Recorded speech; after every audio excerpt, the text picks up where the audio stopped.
ওই নিচে না। বিল্ডিং তো থাকে সারফেসে, তাই না? বিল্ডিং গুলো সারফেসে থাকে না? কিছু হচ্ছে হয়তো কিছু আপনার এরকম ইয়া থাকতে পারে, কি বলে? বেসমেন্ট থাকতে পারে। তা থাকুক। কিন্তু আমার বিল্ডিং গুলো তো ১০০ ফিট নিচে না। ঠিক আছে? কাজেই এই যে acceleration টা, হ্যাঁ? এই acceleration টা সরাসরি ধরলে হবে না। এই acceleration টা সরাসরি ধরলেও হবে না। এটাকে কিছু মডিফিকেশন করতে হবে। বোঝা যাচ্ছে? এই মডিফিকেশন গুলি নিয়ে আমরা কথাবার্তা বলবো আরেকটু পরেই। কিন্তু এখন পর্যন্ত যা বলছি এটা বুঝতে পারছেন?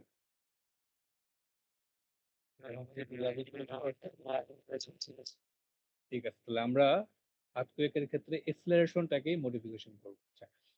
তো এখন আমার যে বিল্ডিং, এই যে বিল্ডিং, এই বিল্ডিং এর এই যে বিল্ডিংটা, হ্যাঁ? এই যে বিল্ডিংটা, এই বিল্ডিং এ আম অ্যাকচুয়ালি earthquake এর কারণে কিভাবে দুলে, হ্যাঁ? ফর এক্সাম্পল এই যে এখানে যে earthquake টা এটা হচ্ছে প্রোপাগেট করবে। তারপরে আপনার বিল্ডিং এ আসবে। হ্যাঁ? তো আসলে তখন কি করবে? বিল্ডিংটা এভাবে দুলবে না। একবার হচ্ছে এদিকে যাবে, একবার এদিকে যাবে। তাই তো? এভাবে দুলবে। তো তাহলে এখানে নিশ্চয়ই একটা ফোর্স আসবে। ফোর্স ছাড়া তো কোনো কিছু আপনার নড়বে না। তাই না? আপনার কোনো একটা জায়গায় কোনো একটা জিনিস কখন তার অবস্থান পরিবর্তন করবে? যদি ওখানে একটা ফোর্স দেন। তাই তো? ওয়ার্ক ডান মানে কি? ফোর্স হইতে হবে এবং ডিসপ্লেসমেন্ট হইতে হবে। তাহলে এটা ওয়ার্ক ডান হবে। কাজেই যেহেতু বিল্ডিংটা আপনার নড়াচড়া শুরু করছে earthquake এর কারণে, ডেফিনিটলি এখানে একটা ফোর্স তৈরি হচ্ছে। এই ফোর্সটা কিভাবে আসতেছে? ঠিক আছে? বলা হচ্ছে এই ফোর্সটা বুঝতে হলে আপনার নিউটনের সেকেন্ড ল টা বুঝতে হবে। নিউটনের সেকেন্ড ল টা কি ছিল? F equal to ma, তাই না? F equal to ma না? মনে আছে? নিউটনের সেকেন্ড ল? জি স্যার, হ্যাঁ। F equal to ma। তার মানে আপনার এক্সেলারেশন থেকে যদি হচ্ছে ফোর্স পাইতে হয়, তাহলে এক্সেলারের সাথে মাস গুণ করতে হবে। এক্সেলারের সাথে মাস যদি গুণ থাকে, তাহলে এখানে একটা ফোর্স তৈরি হবে। রাইট? তাহলে এখানে মাস কি? এক্সেলারেশন তো আর্থকুয়েকের এক্সেলারেশন। মাস হচ্ছে বিল্ডিং এর মাস। ওকে? তাহলে মাসটা কি লিখতে পারি আমরা? মাস লিখতে পারি W সমান সমান লেখা যাবে না? W সমান সমান mg লেখা যাবে? হুম? তাহলে m সমান সমান কি লিখতে পারি? m সমান সমান আমরা লিখতে পারি W ভাগ g ইনটু হচ্ছে a। দেখা যায়? তো এখন এই যে a ভাগ g যেটা ইনটু W করতে পারি। এই যে a ভাগ g যেটা, এটাই হচ্ছে আপনার z এর ভ্যালু। বুঝতে পারছেন? এটাই হলো z এর ভ্যালু। a ভাগ g হচ্ছে z এর ভ্যালু। f সমান সমান আমরা লিখতে পারি z ইনটু W।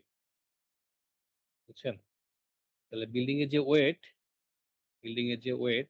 এই ওয়েটের সাথে যদি আপনি জেডটা গুণ করে দেন সরাসরি জেড এর ভ্যালুটা, জেড বলতে জেড এর কোএফিসিয়েন্ট আরকি।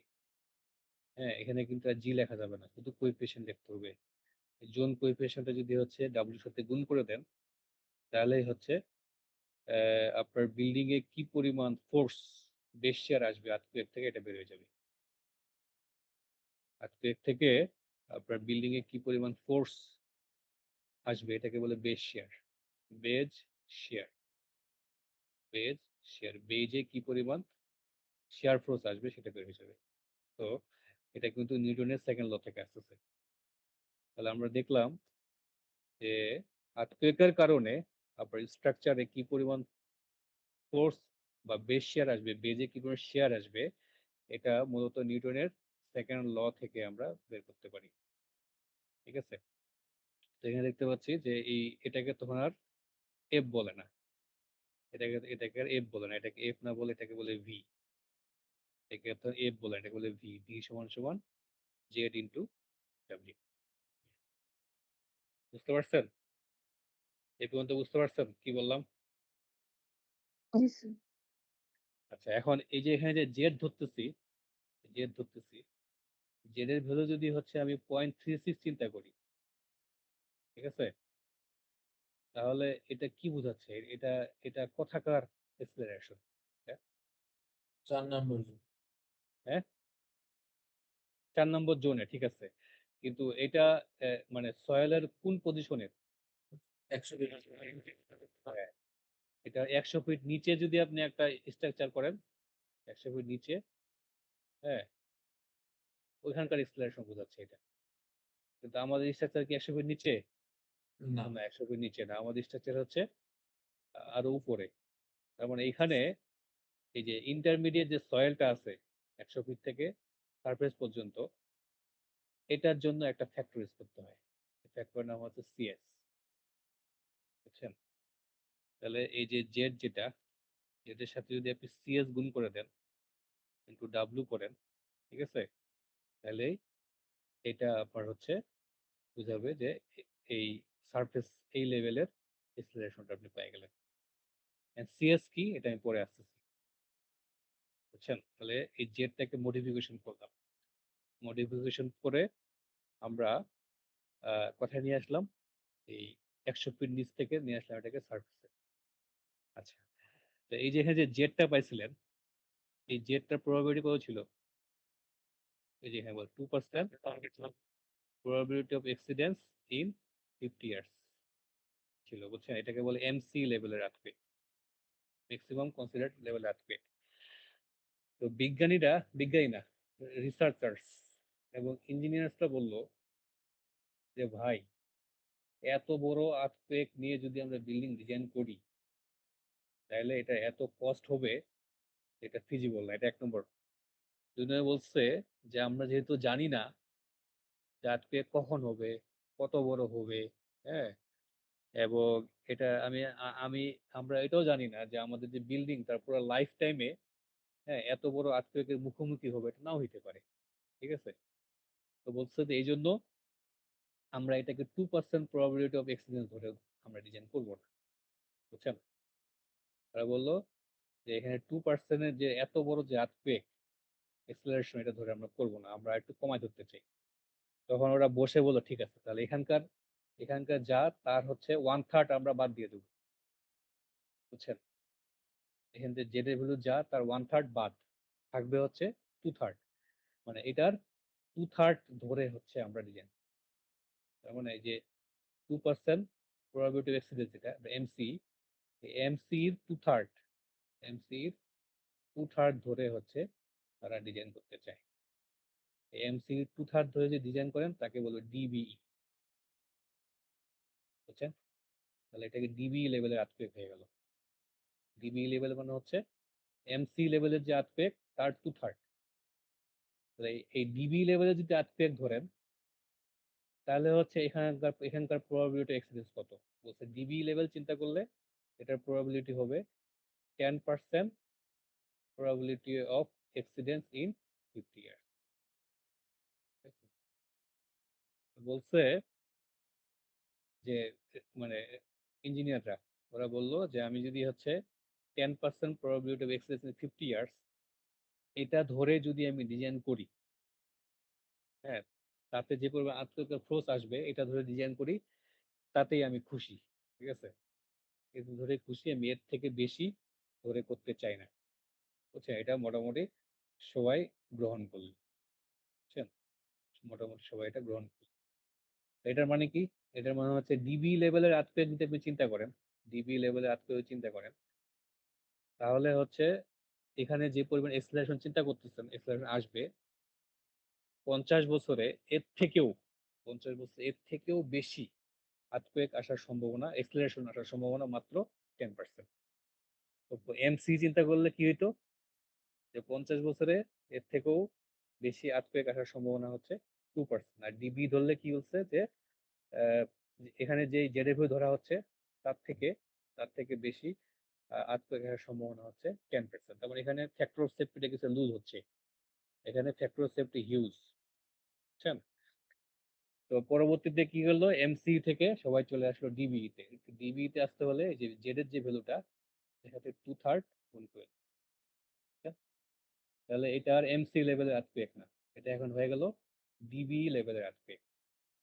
এই পর্যন্ত বুঝতে পারছেন কি বললাম? এ পর্যন্ত যা বলছি বুঝতে পারছেন? স্যার এইখানে 2% নিলে কম হওয়ার কথা ছিল না, কারণ আমার তো 50 বছরে এর থেকে বেশি আসবে সম্ভাবনা মাত্র 2%। হ্যাঁ, এটা তো মোর সেফটি।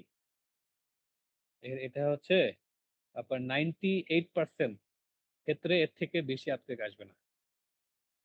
আর 10% প্রবাবিলিটি এক্সপিরিয়েন্স মানে কি, যে হচ্ছে আপনার প্রবাবিলিটি অফ অ্যাক্সিডেন্ট হইতে পারে 10%, আর এখানে প্রবাবিলিটি অফ এক্সপিরিয়েন্স মাত্র হচ্ছে 2%। 2% ধরলে এটা মোর সেফ, এটা মোর সেফ। আর এখানে হচ্ছে কিছুটা সেফটি আপনি ইউজ করছেন। বলেন, আরেক কিছু জানার থাকলে বলেন।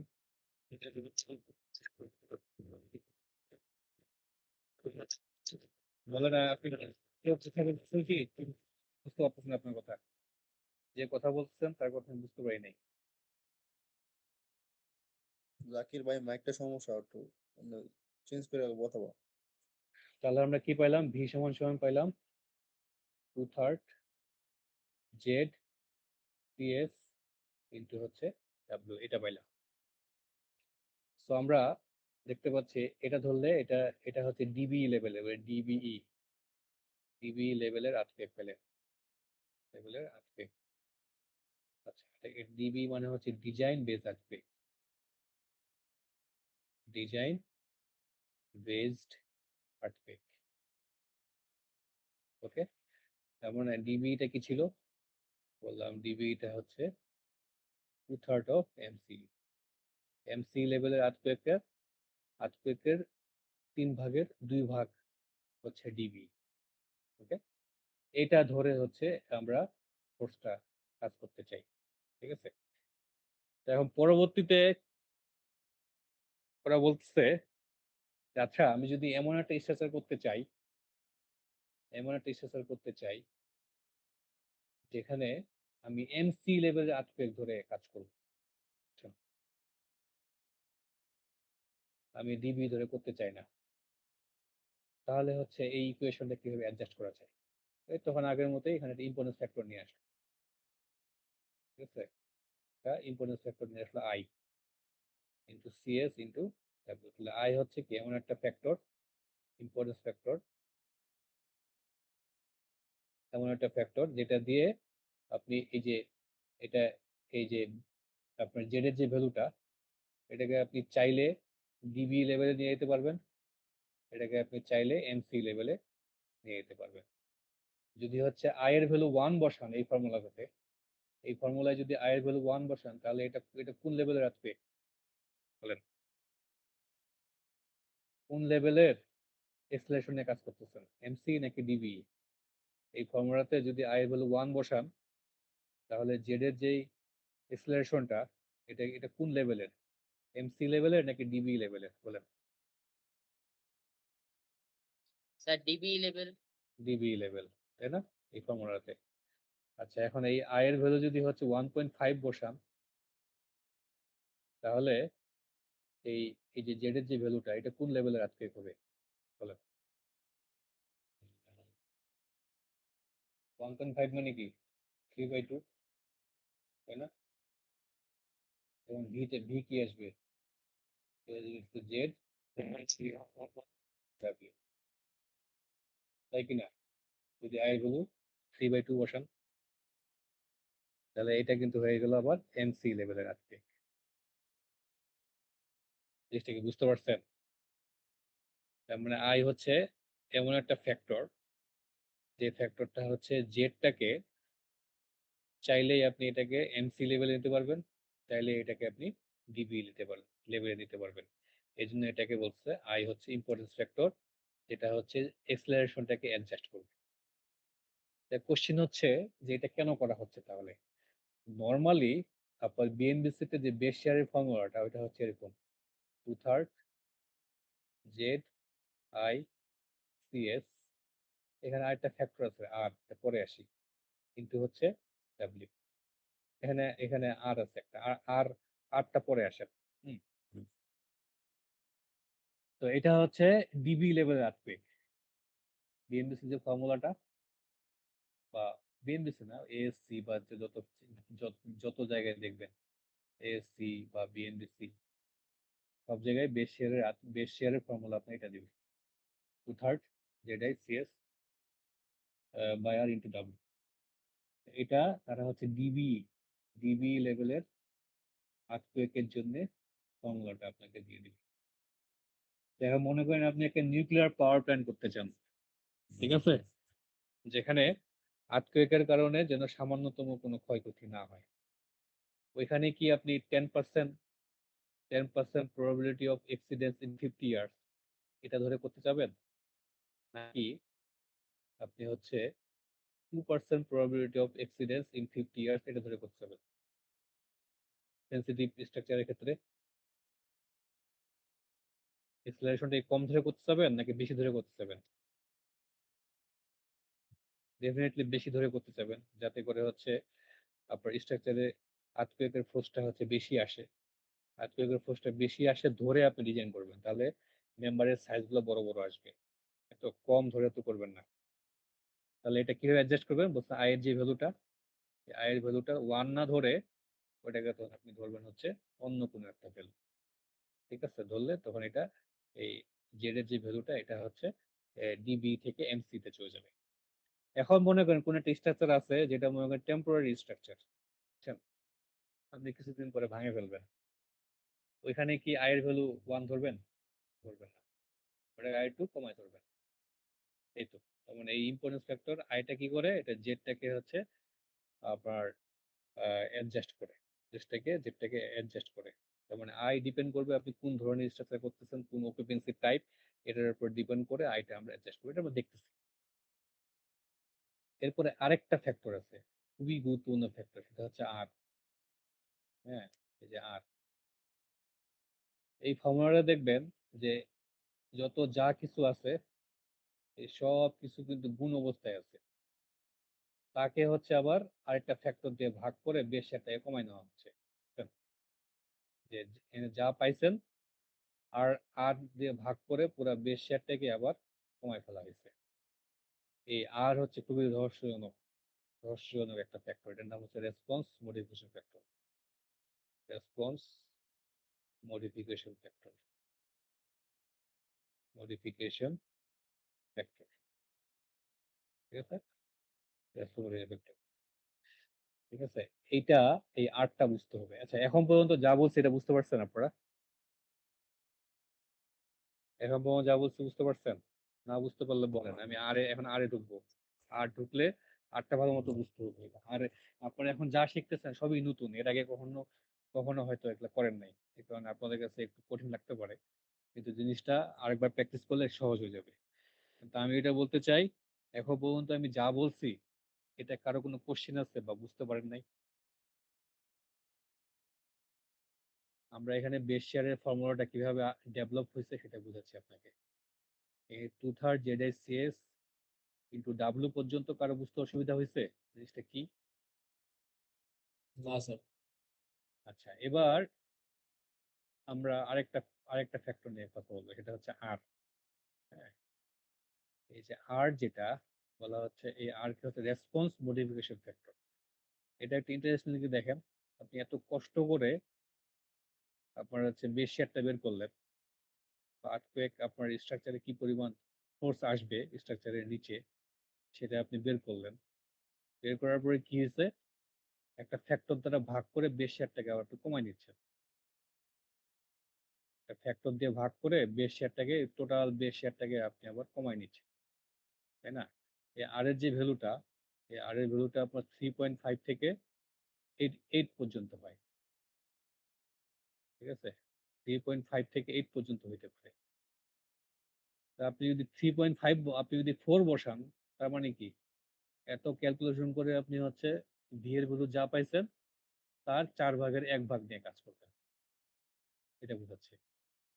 আর যদি আপনি আর এর ভ্যালু 8 বসান, তাহলে কি হবে, এত এত কাহিনী করে আপনি বেস শেয়ারের ভ্যালুটা বের করলেন, বের করার পরে তার 8/1 বেস শেয়ার নিয়ে কাজ করবেন, ঠিক আছে।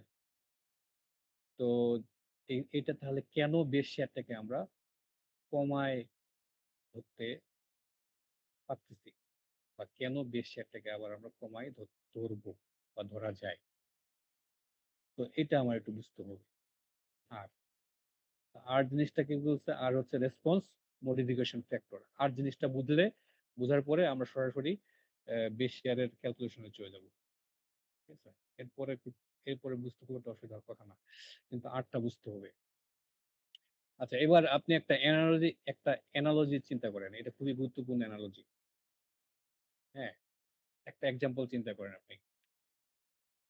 বললাম একটা এক্সাম্পল চিন্তা করি। হ্যাঁ, আপনি আমি দুইটা হচ্ছে প্যারালাল স্ট্রাকচার চিন্তা করি। একটা স্ট্রাকচার ফিক্স সাপোর্ট, আর এই পাশে আরেকটা স্ট্রাকচার। ঠিক আছে, আচ্ছা।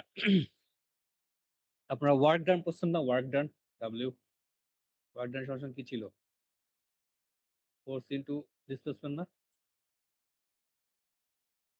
ওয়ার্ক ডান মনে আছে? ওয়ার্ক ডান ওইটাই কিন্তু এনার্জি, Yes, sir. ওটাই কিন্তু এনার্জি।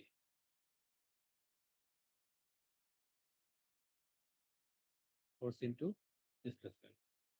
আচ্ছা, এবার চিন্তা করেন, একটা এনার্জি চিন্তা করতেছি। আমি আপনাকে বললাম এই যে দুইটা একই রকম স্ট্রাকচার। ঠিক আছে, এটাকে বলছি একটা কেস 1, আর একটা বলছি একই স্ট্রাকচার, একটা হচ্ছে কেস 2। বললাম এই যে স্ট্রাকচারটা কেস 1 চিন্তা করি, বললাম যে এই স্ট্রাকচারে টোটাল ওয়ার্ক ডান হইতে হবে 100 কিপ ইঞ্চ ওয়ার্ক ডান হইতে হবে, বা এনার্জি ডিসিপেশন করবে 100 কিপ ইঞ্চ। এই স্ট্রাকচারটা 100 কিপ ইঞ্চ এনার্জি ডিসিপেশন করতে পারতে হবে। আমি বললাম যে ঠিক আছে, করতে পারবে। এটা আমি ডিফ্লেকশন হইতে দেব মাত্র 2 ইঞ্চি। ডিফ্লেকশন হইতে পারবে কত? মাত্র 2 ইঞ্চি। তাহলে এই স্ট্রাকচারে কত ফোর্স নিতে পারতে হবে বলেন? 50। বুঝতে পারছেন কি বললাম? আমি যদি 100 কিপ ইঞ্চ এনার্জি সে অ্যাবজর্ব করবে বা ওয়ার্ক ডান হবে, কিন্তু সত্য বলে দিচ্ছি যে ডিসপ্লেসমেন্ট হইতে পারবে মাত্র 2 ইঞ্চি, তাহলে এই স্ট্রাকচারে কত ফোর্স নিতে পারতে হবে? 50। ঠিক বলছি? ফোর্স ইনটু জি স্যার। ডিসটেন্স, ওয়ার্ক ডান হবে এখানে 100 কিপ ইঞ্চ। আচ্ছা, এবার আমি বললাম যে একই স্ট্রাকচার, হ্যাঁ, এই স্ট্রাকচারে আপনার ডিসপ্লেসমেন্ট হইতে পারবে 10 ইঞ্চি। এই ফোর্সটাকে ডিস্ট্রিবিউট করতে হবে, তাহলে কত ফোর্স লাগবে এখানে? বললাম যে এখানে ডিসপ্লেস হইতে পারবে 10 ইঞ্চি, তাহলে এখানে কত ফোর্স লাগবে? স্যার 10 কি? 10 কি। আচ্ছা, একই স্ট্রাকচার দেখেন, এই স্ট্রাকচারও 100 কিপ ইঞ্চ এনার্জি অ্যাবজর্ব করতেছে, এই স্ট্রাকচারও 100 কিপ এনার্জি অ্যাবজর্ব করতেছে। মানে পার্থক্য আছে এনার্জি অ্যাবজর্পশনের দিক থেকে? আছে? না কোনো স্যার। পার্থক্য নেই। তাহলে এখন দেখতে হবে কোন ওয়েতে তারা এনার্জিতে অ্যাবজর্ব করতেছে। এই যে স্ট্রাকচারটা, এই স্ট্রাকচারটা হচ্ছে ডিসপ্লেসমেন্ট কম হচ্ছে, কিন্তু তাকে ফোর্স দিতে পারতে হচ্ছে বেশি। এভাবে সে এই টোটাল যে এনার্জিটা এটা সে খেয়ে ফেলতেছে, অ্যাবজর্ব করতেছে। আর এই সাথে কি করতেছে, সে বেশি ডিসপ্লেসমেন্ট হওয়ার মাধ্যমে এনার্জিটাকে কি করতেছে, অ্যাবজর্ব করতেছে। বুঝতে পারছেন? বেশি ডিসপ্লেসমেন্ট হওয়ার মাধ্যমে সে এনার্জিটাকে অ্যাবজর্ব করতেছে। কথাটা কি বুঝতে পারছেন? আমার কথাটা বুঝতে পারছেন? Yes, sir. এই দুইটা পার্থক্য বুঝতে পারছেন? দুইটা দুইটা স্ট্রাকচারে আপনার কিন্তু একই এনার্জি অ্যাবজর্ব করতেছে, কিন্তু ওয়েটা আলাদা। এ হচ্ছে ডিসপ্লেসমেন্ট কম হচ্ছে, এই কারণে তাকে অনেক বেশি ফোর্স নিতে হচ্ছে এই একই এনার্জি অ্যাবজর্ব করার জন্য। আর এখানে এ কিন্তু বেশি ডিসপ্লেসমেন্ট হইতে পারতেছে, এই কারণে তার এখানে কিন্তু বেশি ফোর্স হচ্ছে লাগতেছে না। কিন্তু দুইটা সিস্টেমই কিন্তু আপনার 100 ইঞ্চ এনার্জি অ্যাবজর্ব করতেছে। এই কথাটা বুঝতে পারছেন আমার? এই কথাটা বুঝতে পারছেন? হুম? এই কথাটা কি বুঝতে পারছেন? জি স্যার। ওকে। তো এখন আমরা যদি এরকম করি, আমাদের যে স্ট্রাকচার, আমাদের যে স্ট্রাকচার হয়ে গেল, হ্যাঁ আমাদের যে স্ট্রাকচার, হ্যাঁ হ্যাঁ হ্যাঁ, ফর্মুলাটা কি ছিল? ভি সমান সমান 2/3 Z I CS by R into হচ্ছে ডাব্লিউ। বুঝছেন? আমি যদি আর এর ভ্যালু 1 চিন্তা করি, আর এর ভ্যালু 1 চিন্তা করি, এটার মানে হচ্ছে যে এই যে স্ট্রাকচার, এই 50-এর জায়গায় আমি এবার ধরি হচ্ছে ভি। হ্যাঁ, আচ্ছা আর এর ভ্যালু 1 চিন্তা করি, এটার মানে হচ্ছে এই যে স্ট্রাকচার, এই স্ট্রাকচার হচ্ছে শুধুমাত্র 1 ইঞ্চি, ম্যাক্সিমাম 1 ইঞ্চি ডিপ্রেশন হতে পারে। ঠিক আছে? 1 ইঞ্চি হইতে তার হচ্ছে যে পরিমাণ ফোর্স তাকে অ্যাবজর্ব করতে পারবে সেটা হচ্ছে এটা। বুঝছেন? কোথার জেড এস এস আর এর ভ্যালু 1 ধরেন। ওকে? তো আপনার কাছে কি মনে হয়, আপনার যে স্ট্রাকচার গুলা, আমাদের যে স্ট্রাকচার গুলো, এগুলো কি শুধুমাত্র 1 ইঞ্চি ডিপ্রেশন হতে পারবে? না স্যার, স্ট্যান্ডার্ড হলে মানে 8 ইঞ্চি পর্যন্ত যাইতে পারে। হ্যাঁ, তাহলে আমাদের যে স্ট্রাকচার, এটা কিন্তু কি হচ্ছে, এটা স্ট্রাকচার গুলো কিন্তু অনেক বেশি ডিফ্লেক্ট হইতে পারে, অনেক বেশি ডিফ্লেক্ট হইতে পারে। তাহলে একই এনার্জি অ্যাবজর্ব করতে, হ্যাঁ, তার তার কি হচ্ছে আর এর ভ্যালুটা 1 ধরলে হবে? হবে না। এই জন্য কি করা হয়, বেস শেয়ারটাকে আছে না, এই বেস শেয়ারটাকে কমায় ধরা হয়। যেমন এখানে, এখানে 50 থেকে কত হয়েছে 10, তাহলে আর এর ভ্যালু কত লাগছে এখানে? আর এর ভ্যালু এখানে কমছে 5। আর এর ভ্যালু 5 বসাইলে এখানে ফোর্সটা হয়ে যাচ্ছে 50-এর জায়গায় 10, আর ডিসপ্লেসমেন্ট হয়ে যাচ্ছে কিন্তু আবার বেশি। তো আর আর হচ্ছে এইটাই, আর হচ্ছে এটাই যে আমরা স্ট্রাকচারের উপরে ফোর্স কম কাজ করবে, কিন্তু সেটা বেশি ডিফ্লেক্ট করতে পারবে। ঠিক আছে? এই জিনিসটা যদি আপনি এনশিওর করতে চান, তাহলে আপনার আর এর ভ্যালু বসাইতে হবে। আর এর ভ্যালু যদি 1 এর বেশি হয়, তার মানে আপনার যে স্ট্রাকচারটা, এটা হচ্ছে মোর ডিফ্লেক্ট করতে পারবে, এবং ডিফ্লেকশন হওয়ার মাধ্যমে সে এনার্জি অ্যাবজর্ব করবে। তাহলে এখন দেখেন কোন একটা যে স্ট্রাকচার গুলা অনেক বেশি ফ্লেক্সিবল, সে হচ্ছে তার আর এর ভ্যালুটা বেশি হবে। যে স্ট্রাকচার অনেক বেশি রিজিড, তার আর এর ভ্যালু কম হবে। বুঝতে পারছেন? এটাকে বলা হচ্ছে response reduction factor. Response reduction factor, response reduction factor. ঠিক আছে? এখন রেসপন্স রিডাকশন ফ্যাক্টর এক একটা স্ট্রাকচার এক এক রকম হবে। যে স্ট্রাকচারটা হচ্ছে আপনার শুধুমাত্র বিম এবং কলাম দিয়ে যে স্ট্রাকচার, ওইটার আর এর ভ্যালু একরকম। যে স্ট্রাকচারে আপনার হচ্ছে বিম কলাম স্ল্যাব আছে, সরি শেয়ার ওয়াল আছে, সেটার আর এর ভ্যালু একরকম। ঠিক আছে? তাহলে বিভিন্ন স্ট্রাকচারের আর এর ভ্যালু বিভিন্ন রকম হবে। যাই হোক, ওইদিকে আমরা আসবো। কিন্তু আর জিনিসটা কি বোঝা গেছে, এবং কেন আমরা আর দ্বারা ভাগ করে বেশ সেটা কমায় নিচ্ছি, এটা এটা বুঝতে পারছেন? জি স্যার। স্যার আবার একটু বলবেন কোনটা? কনফিউশন আছে। কোনটা? আটটা আরটা কথা থেকে বলবো? আরটা তো অনেকক্ষণ ধরে বললাম। স্যার আটটা মানে এটা কি বেসিক্যালি যে ডিসপ্লেসমেন্ট অনুযায়ী আমরা একটা স্ট্রাকচারের সেই অনুযায়ী আমরা কি আটটা ধরছি? হ্যাঁ, এখানে এটা আর নিয়ে পরবর্তীতে আবার একটু আসবো, কিন্তু বেসিক জিনিসটা বুঝতে পারছেন যে কেন মানে আর দিয়ে ভাগ করার প্রয়োজন হইলো, এটা বুঝতে পারছেন? না স্যার ওটাই বুঝি নাই। আচ্ছা, আপনি যদি আর দিয়ে যদি ভাগ না করতেন, আর যদি মানে আর এর ভ্যালু যদি 1 বসাইতেন, আর এর ভ্যালু যদি 1 হইতো, তাহলে জিনিসটা কি বুঝাইতো, 2/3 Z S C S into W, তাই তো? আর এর ভ্যালু 1 বসালে তো এটাই আসে।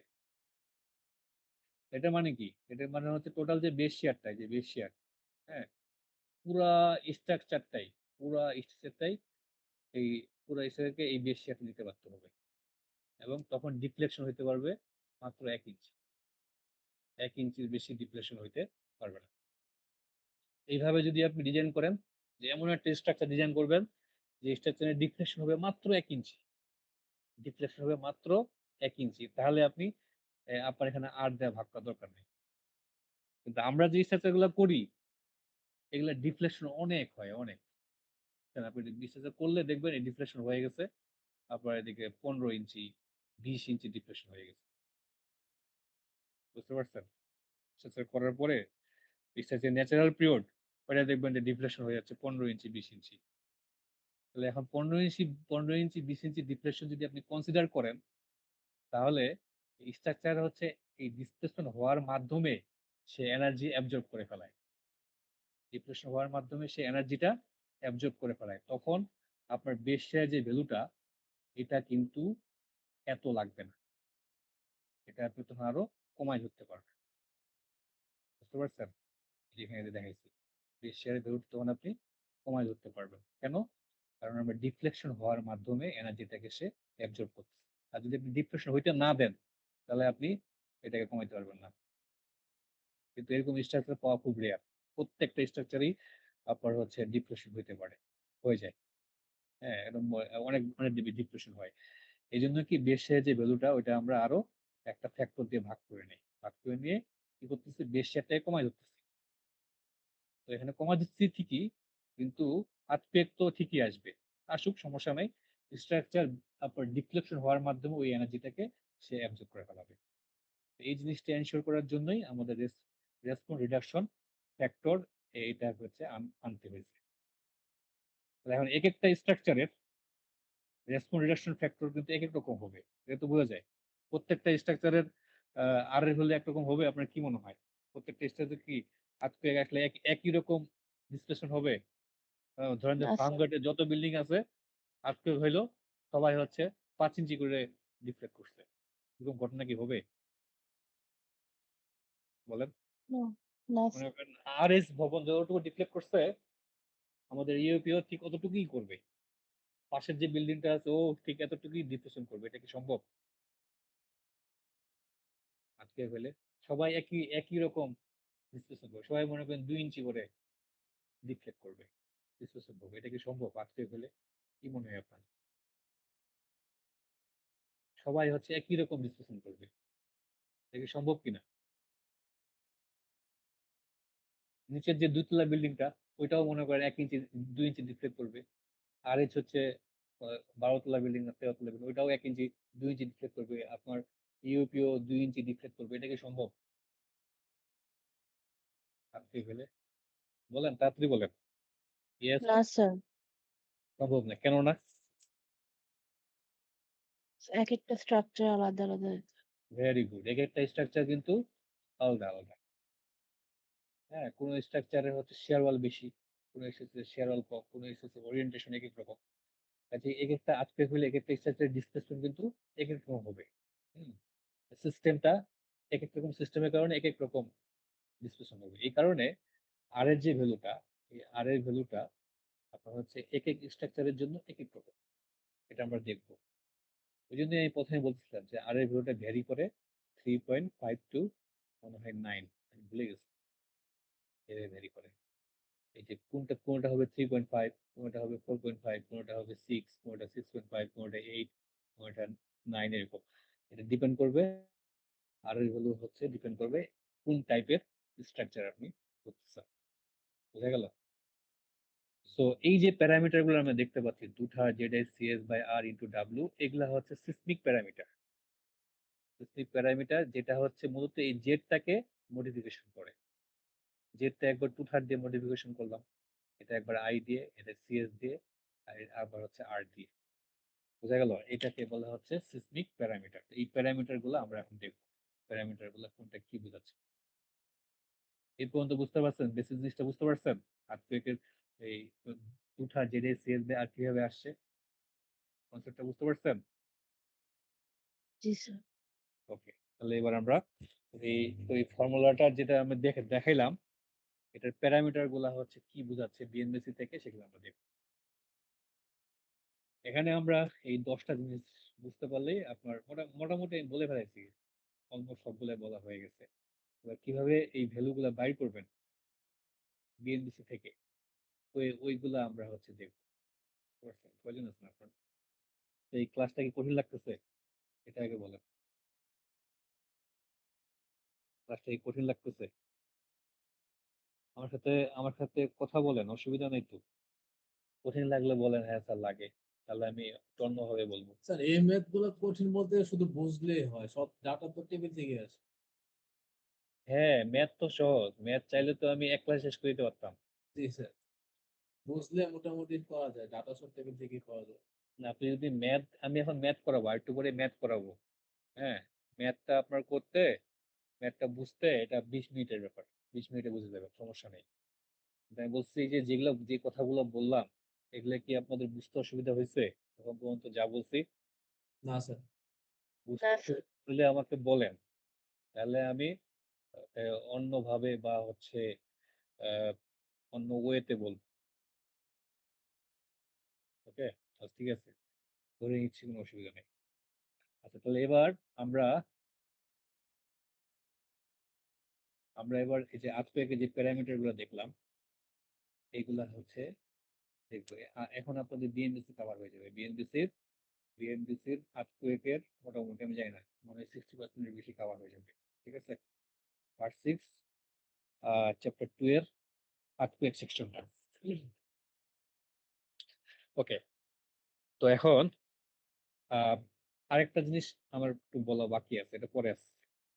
আরেকটা থিওরি একটু বলা বাকি আছে, এটা একটু পরে আসে। তাহলে এখন আমরা দেখি যে কতগুলো প্যারামিটার দেখব। প্যারামিটারটা কি? প্যারামিটার হলো এমসি, ডিবি এবং হচ্ছে এসি। এমসি কি বলছিলাম, মনে আছে? এমসি কি কারোই মনে নেই? এমসি মানে কি? Maximum consider earthquake. আর ডিবি কি? Design base up design based art. MC, MC জিনিসটা কি ছিল? এমসিটা ছিল হচ্ছে আপনি যে জেড এর ভ্যালুটা, হ্যাঁ 50%। হ্যাঁ ওইটা যদি হচ্ছে 2% প্রবাবিলিটি অফ 50 ইয়ার্স চিন্তা করেন, তাহলে এটা হবে এমসি। ঠিক আছে, আর ডিবি তাহলে কি? এমসি 2/3, এমসি 2/3 হচ্ছে ডিবি, ওই কথাটাই বলছি। এরপরে এই যে আপনারা যখন আপনারা আমরা কি বলছিলাম? হ্যাঁ বলেন, বলেন। না স্যার কিছু না। আচ্ছা, তো এই যে এমসিটা বা এই যে জেড এর যে ভ্যালুটা, এটা হচ্ছে কোথায় মাপতে হয়? জেড এর ভ্যালুটা কোথাকার? জেড এর ভ্যালুটা জেড এর সেটা হ্যাঁ, স্যার বুঝি না আপনার কথা। জেড এর ভ্যালুটা, জেড এর যে ভ্যালুটা, জেড জেড জি স্যার, কোথায়? সারফেসে না কোথায়? জেড 100 ফিট নিচে। 100 ফিট নিচে। এই জন্য হচ্ছে আপনার, আপনি যখন স্ট্রাকচার করতেছেন, ওই স্ট্রাকচার থেকে আপনার হচ্ছে স্ট্রাকচারের সারফেস থেকে 100 ফিট নিচে, 100 ফিট পর্যন্ত আপনার মাটির কন্ডিশন দেখো। এভারেজ এসপিটা বের করতে হয়। বুঝতে পারছি কি বললাম? জি স্যার। সারফেস থেকে 100 ফিট, 100 ফিট পর্যন্ত, 100 ফিট পর্যন্ত আপনার সয়েলের এভারেজ এসপিটা বের করতে হয়, এটা লাগবে। ওকে, আমি যদি একটু ফিগারটা দেখাই, এই যে এখানে, ও এটা তো অন্য চলে আসছে, যে আপনারা ছিল এটা, এবার এরকম দেখাচ্ছিলাম না 100 ফিট নিচে? তো এই 100 ফিট নিচে আমি আবার একটু ড্র করি।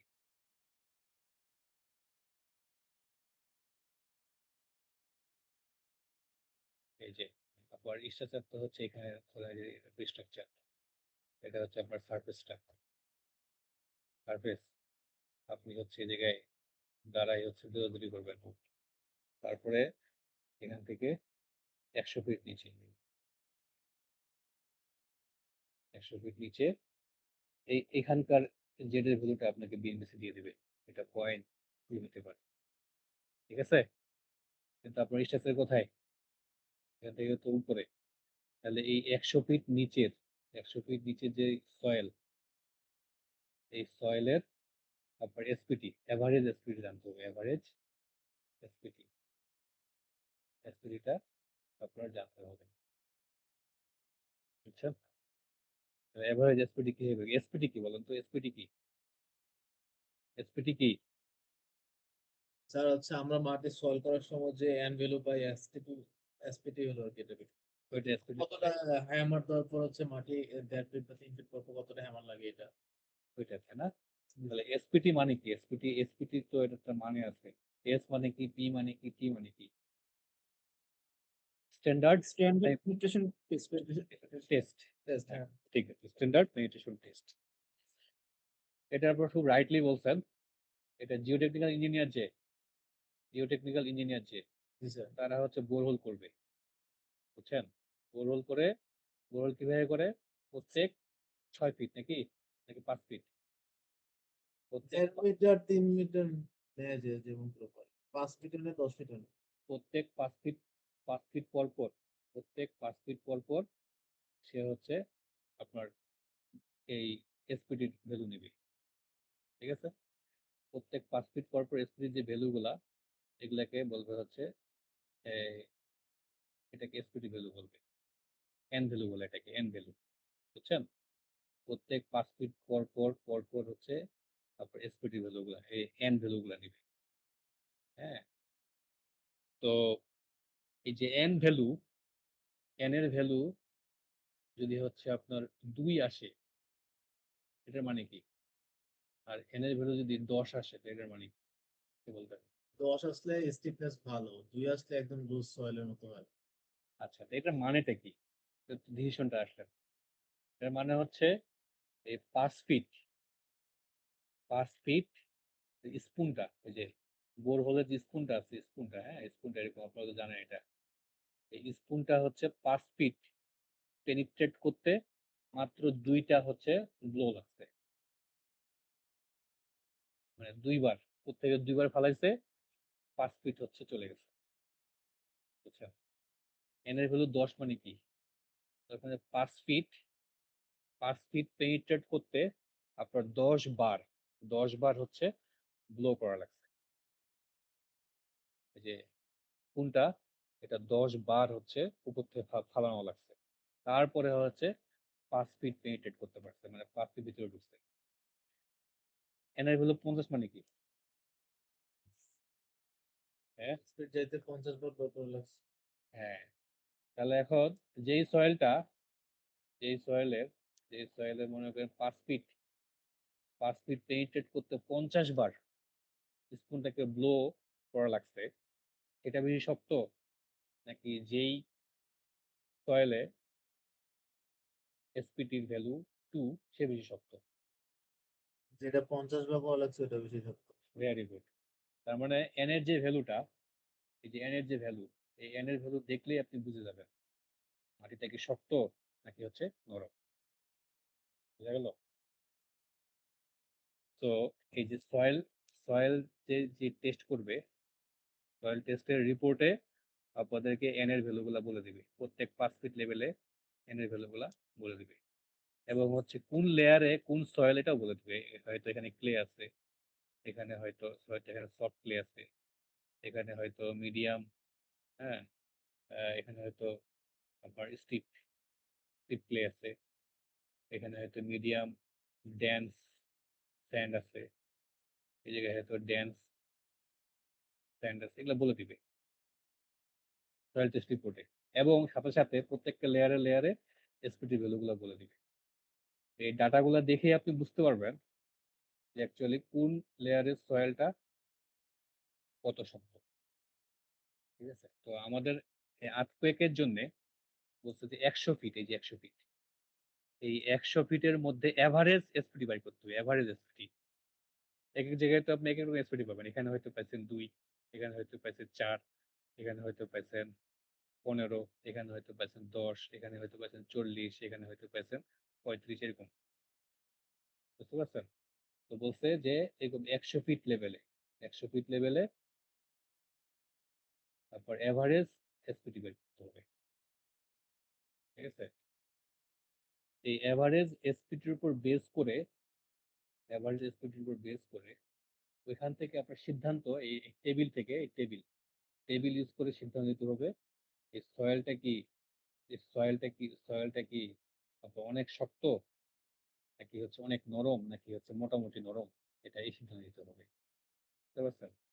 কাজে 100 ফিট লেভেলে আপনার সয়েলের কি ক্লাস, সয়েলটা কোন ক্লাসে পড়ছে, এটাকে বলা হচ্ছে site class. Site class identification করতে হবে, আইডেন্টিফিকেশন। এটা কেমন লাগতেছে? কারণ হচ্ছে এই যে এই আর্থকুয়েকটা, হ্যাঁ, এই এই আর্থকুয়েকটা যদি হচ্ছে নরম সয়েল দিয়ে পাস করে আপনার বিল্ডিং এর নিচে যায়, তাহলে বিল্ডিং আপনার একভাবে দুলবে।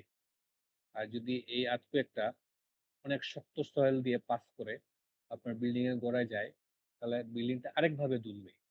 বুঝছেন? আর এই সয়েলটা যদি কিছু জায়গায় নরম, কিছু জায়গায় হচ্ছে তারপর শক্ত সয়েল দিয়ে পাস করে, তখন আমরা বিল্ডিং আরেকভাবে দুলবে। বুঝছেন? এই জন্য কোড বলতেছে যে এই আপনার বেস সারফেস থেকে 100 ফিট পর্যন্ত আপনার সয়েলের ক্লাসটা কি ক্লাসের সয়েল, এটা আগে আপনার বাই করতে হবে। এটাকে বলা হচ্ছে সাইট ক্লাস আইডেন্টিফিকেশন। এই সাইট ক্লাসটা বের করতে গেলে আপনার জানতে হবে আগে এসপিটির ভ্যালু। এসপিটির ভ্যালু আপনাকে জিওটেকনিক্যাল ইঞ্জিনিয়ার দিয়ে দিবে। তো আমরা যেটা করব, আমরা প্রত্যেকটা লেয়ারে এসপিটি নিয়ে কাজ করব না। আমরা কাজ করব 100 ফিটের মধ্যে এভারেজ এসপিটিটা নিয়ে। এখন এভারেজ এসপিটি কিভাবে নেওয়া যায় বলেন? এভারেজ এসপিটি কিভাবে নেব? হুম? 100 ফিটের এভারেজ এসপিটি কিভাবে নেব? কুইক বলেন। এভারেজ আপনারা কিভাবে করেন? সবগুলা যোগ করে তারপরে তারপরে হাইট দিয়ে ভাগ করবো নাকি স্যার? যতবার 5 ফিট না, তাহলে কত ওকে, ফাইন। ফিট আপনি প্লাস আপনি আপনি খুব ভালো লাইনে আছেন। ঠিক আছে, আমরা এভারেজ এভাবে করা যায়। কিন্তু এভারেজ কিন্তু অনেক রকমের আছে, জানেন? এভারেজ কত রকমের এভারেজ আছে? স্যার এখানে শেয়ারের জন্য আছে, তারপর ভেলোসিটির জন্য আছে, আরেকটা কি? হ্যাঁ, একটা হচ্ছে সিম্পল ম্যাথমেটিক্যাল এভারেজ, হ্যাঁ। হুম। একটা হচ্ছে অ্যারিথমেটিক এভারেজ, একটা হচ্ছে জিওমেট্রিক এভারেজ, একটা হচ্ছে সিম্পল হারমোনিক, একটা হচ্ছে হারমোনিক এভারেজ। এরকম অনেক ধরনের এভারেজ আছে। বুঝছেন? যেটা হচ্ছে সিম্পল অ্যারিথমেটিক এভারেজ, ওটা হচ্ছে সবগুলা যোগ করে number of number of N এর ভ্যালু দ্বারা ভাগ করবেন, এভারেজ বাড়িয়ে যাবে। বুঝছেন? মনে করেন সিম্পল এভারেজ 5, 6 এবং 8 এর এভারেজ কত? ডিভাইড করবেন 5 যোগ 6 যোগ 8 ডিভাইডেড বাই 3 করবেন, হয়ে গেল। এটা হলো অ্যারিথমেটিক এভারেজ। তো এখানে হচ্ছে অ্যারিথমেটিক এভারেজ ধরা হয় না, চিন্তা করা হয় না। এখানে হচ্ছে হারমোনিক এভারেজ করতে হয়। কি বললাম? এখানে হারমোনিক এভারেজ করে। হারমোনিক এভারেজটা কি? হারমোনিক এভারেজের ফর্মুলাটা হচ্ছে summation of DI summation of D by NI. আচ্ছা, এখানে এই ডিআই বলতে হচ্ছে বোঝাচ্ছে লেয়ার। এখানে কয়টা লেয়ার আছে? 20টা। 5 না, মিনিট এখানে মানে এখানে এখানে আমি ধরুন এটা একটা লেয়ার, এটা একটা লেয়ার, এটা একটা লেয়ার। এখানে এখানে চিন্তা করেন 4টা লেয়ার, 5টা লেয়ার, 6টাতে। 6টা লেয়ার। বুঝতে পারছেন? তো কত আমি একটু বলি। এটা হলাম যে 5 ফিট। এটা ধরলাম, পরের লেয়ারটা ধরলাম 5 ফিট, এরপরের লেয়ার ধরলাম 10 ফিট, এরপরটা ধরলাম কত এখানে, এটা ধরলাম যে, আচ্ছা এটা ধরলাম 15 ফিট, এটা ধরলাম হচ্ছে 20 ফিট। কত হলো এখানে যোগ করেন তো কত আসে? 10, 20, 30, 40, 50, 55। 55, এর পরেরটা তাহলে কত ধরবো? ধরলাম যে পরেরটা হলো 45। 100। বুঝতে পারছেন? তাহলে এখানে সামেশন অফ ডিআই যেটা, সামেশন ডিআই হচ্ছে যতগুলো লেয়ার আছে সবগুলো যোগ করবেন। কতগুলো লেয়ার আছে এখানে? প্রথম লেয়ারের ডিসটেন্স কত? 5। দ্বিতীয় লেয়ারের কত? 5। 15। হ্যাঁ, 5। 15। 5, ঠিক আছে, ভালো বলছেন। হ্যাঁ, তারপরটা 10, 15, তারপরটা কত? এই যে হবে। 15, 20, 45। তাহলে সবগুলো যোগ করলে 100 আসবে। আর পরেরটাতে আসি। পরেরটা কি বলছে? এই যে DI ডিভাইডেড বাই NI, মানে প্রথম লেয়ারের ডিসটেন্স কত? 5, তাই না? হ্যাঁ, প্রথম লেয়ারের SPT ভ্যালু কত? 2, 2 হয়ে গেল। প্লাস এই যে সাবমিশন বলছে। এবার পরের লেয়ারে আসেন, সেকেন্ড লেয়ারে আপনার কত? ডি কত? 5/4, 5, এন কত? 4, এন হচ্ছে 4। এবার থার্ড লেয়ারে আসেন, কত? 10, 10 ডিভাইডেড বাই 15। 10 ডিভাইডেড বাই এই যে এন এর ভ্যালু 15, তাই না? এন হ্যাঁ, এর ভ্যালু 15 এইভাবে। বোঝা গেল? এটার নাম হচ্ছে হারমোনিক অ্যাভারেজ। এই হারমোনিক অ্যাভারেজ করে আপনার অ্যাকচুয়ালি এই অ্যাভারেজ এসপিডিটা বের করতে হয়। ঠিক আছে? স্যার করলাম। উপরে সাম অফ ডিআই সবসময় 100 হবে না? ডিপেন্ড করে সয়েল টেস্টের উপর। অনেক সময় কমও নেয়, অনেক সময় বেশিও নেয়। এখানে কয়টা লেয়ার আছে সেটা, তবে এটা হচ্ছে মানে মিনিমাম আমরা 100 ফিট নেই। 100 ফিটের কম হচ্ছে আমরা চিন্তা করি। ওই সেন্সে এটা আসলে 100 ফিটই হবে। 100 ফিটে হওয়া উচিত সবসময় উপরের ডিটা। আচ্ছা, তাহলে এখানে আসি। এখানে আসেন। এখানে বলছে আপনার 100 ফিট লেভেলে বলছে average soil property in top 30 meter. 30 meter মানে কত ফিট? 100 ফিট। 100 fit, 100 fit. হ্যাঁ, 100 ফিটের কাছাকাছি। বলছে যে 100 ফিটের সয়েলের, হ্যাঁ 100 ফিটের সয়েলের বা টপ যে 100 ফিট সয়েল আছে মানে সারফেস থেকে বটম পর্যন্ত যে 100 ফিট, এই 100 ফিটের সয়েলের হচ্ছে আপনার সয়েলের সাইটটা কোন ক্লাসে পড়ছে এটা আপনার আইডেন্টিফাই করতে হবে। এটা হলো site class. Site class by করতে গেলে আপনার জানা থাকতে হবে এসপিটির ভ্যালু। তো বলছে এই এসপিটির ভ্যালুটা আপনার নিতে হবে এভারেজ এসপিটির ভ্যালু। এভারেজ এসপিটি ভ্যালুর ফর্মুলাটা আমি একটু আগে বললাম এই যে এটা। জি স্যার, এখন যেটা করছেন ওইটাই মাঝখানে একটা এন্ড। ঠিক আছে? এখান থেকে মনে করেন আপনি এভারেজ এসপিটির ভ্যালু পাইলেন ফর এক্সাম্পল 20। ঠিক আছে? তাহলে আপনার সাইট ক্লাস কি হবে বলেন? এসসি, সাইট ক্লাস হবে এসপি। যদি আপনার এভারেজ এসপিটির ভ্যালু বাইর হয় 10, তাহলে আপনার সাইট ক্লাস কি বের হবে? SD, SD. যদি এভারেজ এসপিটির ভ্যালু বের হয়ে যায় 55, তাহলে কি করবেন? এসবি। ঠিক আছে? তার মানে সাইট ক্লাস যেটা সাইট ক্লাস এটা আপনার বের করতে হবে এভারেজ এসপিটির ভ্যালু থেকে। আর এভারেজ এসপিটি কি বাই করবেন? আমি একটু আগে দেখালাম এই ফর্মুলা দিয়ে। এই ফর্মুলা দিয়ে এভারেজ এসপিটি বের করতে হবে এন বার। তাহলে এখানে এন কোথায় পাবেন? আমি দেখালাম যে এন পাবেন আপনি হচ্ছে সয়েল টেস্টের রিপোর্ট থেকে। সয়েল টেস্ট রিপোর্ট থেকে। তো আমরা হচ্ছে পরীক্ষায় এই সয়েল টেস্টের রিপোর্ট দিয়ে দেই অথবা দিয়ে দিব অথবা দিয়ে দেই অথবা টেবিল দিয়ে দিই। এখান থেকে আপনারা এই যে বাই করবেন, এই যে কি বলে এভারেজ এসপিটি বের করবেন। এভারেজ এসপিটির উপর বেস করে আপনি তখন এই 100 ফিটের মধ্যে আপনার কোন কোন সাইট ক্লাস আছে এটা হচ্ছে বের করা হবে, এসসি, এসবি নাকি এসডি। তো আমি ধরে নিচ্ছি আপনি এসসি পাইছেন। ঠিক আছে? তো এসসি পাবেন নাকি এসডি পাবেন ডিপেন্ড করবে এই যে এন এর ভ্যালুর উপরে। এ পর্যন্ত বুঝতে পারছেন? বুঝতে পারছেন এই পর্যন্ত কি বললাম?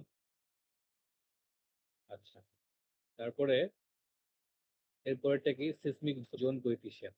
এটা তো একটু আগে বলছি যে পুরা বাংলাদেশকে 4টা ভাগে ভাগ করা হয়েছে, জোন 1, জোন 2, জোন 3 এবং জোন 4। জোন 4 মানে হচ্ছে সবচেয়ে বেশি সিভিয়ার, ভেরি সিভিয়ার। হ্যাঁ, এটা হলো জোন 4। আর জোন 1 মানে হচ্ছে সবচেয়ে কম, আর্থকুয়েকের সিসমিক ইন্টেন্সিটি কম হইলে সেটা জোন 1। জোন 1 অ্যাকচুয়ালি যে দেখতে পাচ্ছেন এটা হলো জোন 1। ঠিক আছে? এখন আমি যদি বলি যে আপনি ঢাকায়, হ্যাঁ ঢাকায় একটা বিল্ডিং ডিজাইন করবেন, তাহলে জেডে বলে কত ধরবেন? আমি আপনাকে বলে দিলাম। ঢাকা সুজির উপরে। স্যার হ্যাঁ স্যার কিন্তু বাস্তবে জোন 4 যেমন ময়মনসিংহ ওইখানেই তো দেখি সবথেকে বড়, বড় হাই রাইজ বিল্ডিং গুলা হচ্ছে।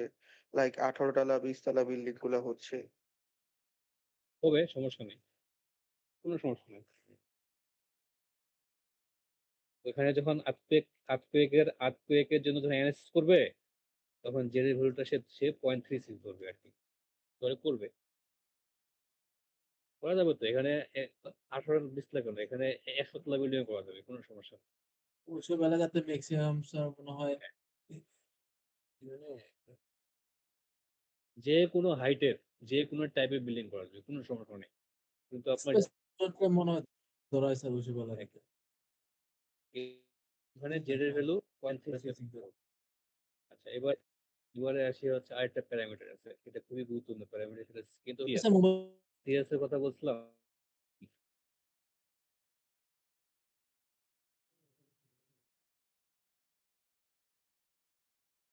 সিএস স্যার পরবর্তী বছর সিএস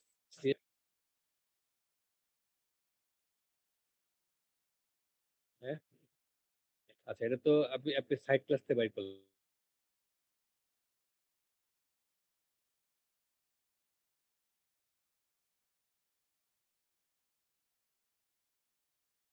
তো নিচেরটা যখন এসসি সাইড ক্লাসের সলিড দিয়ে যাবে, এই যে এটা। তারপরে কি বললাম? বললাম যে সাইড ক্লাসটা আসলে এস মনে হয় এখানে সয়েলের ভিতর দিয়ে পাস করে আপনার বিল্ডিং এর গোড়ায় যাবে, তখন কি একই রকম এক্সপ্রেশন থাকবে? কি মনে হয় এই পিকটা? না স্যার ওই প্ল্যান বাড়তে থাকবে।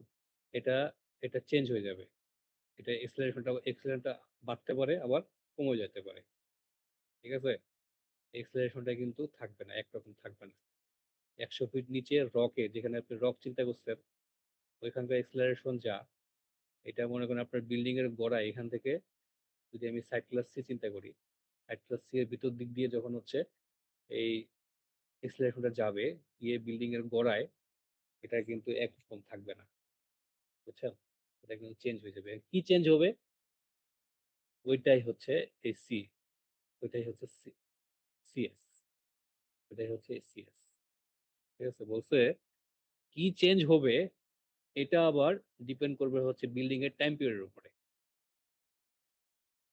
ডিপেন্ড করবে বিল্ডিং এর টাইম পিরিয়ডের উপরে।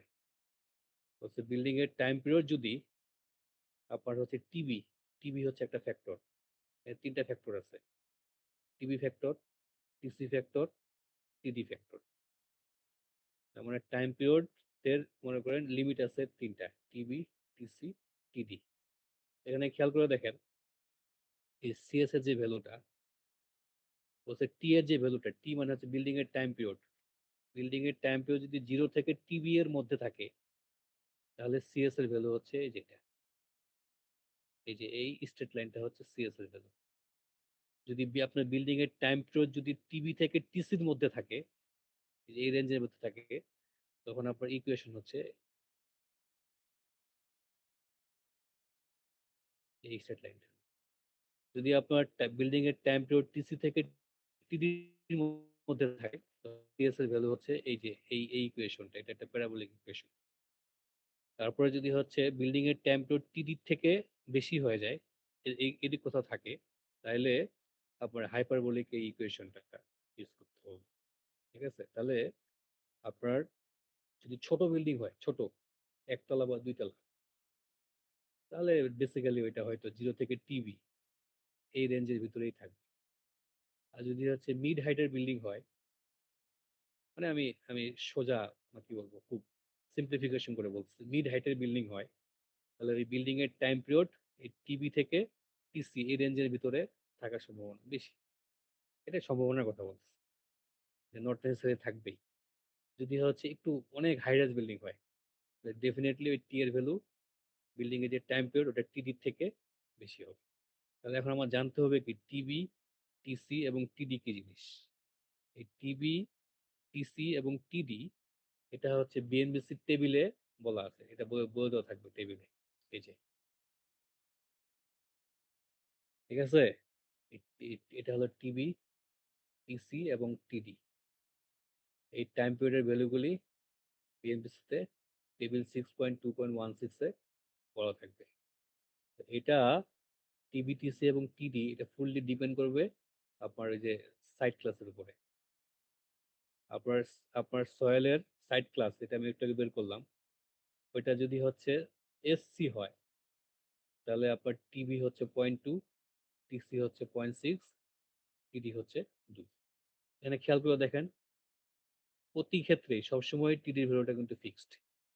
টিডির ভ্যালু 2, বাংলাদেশের জন্য টিডির ভ্যালুটা 2, এটাকে বলে লং পিরিয়ড ট্রানজিশন পিরিয়ড।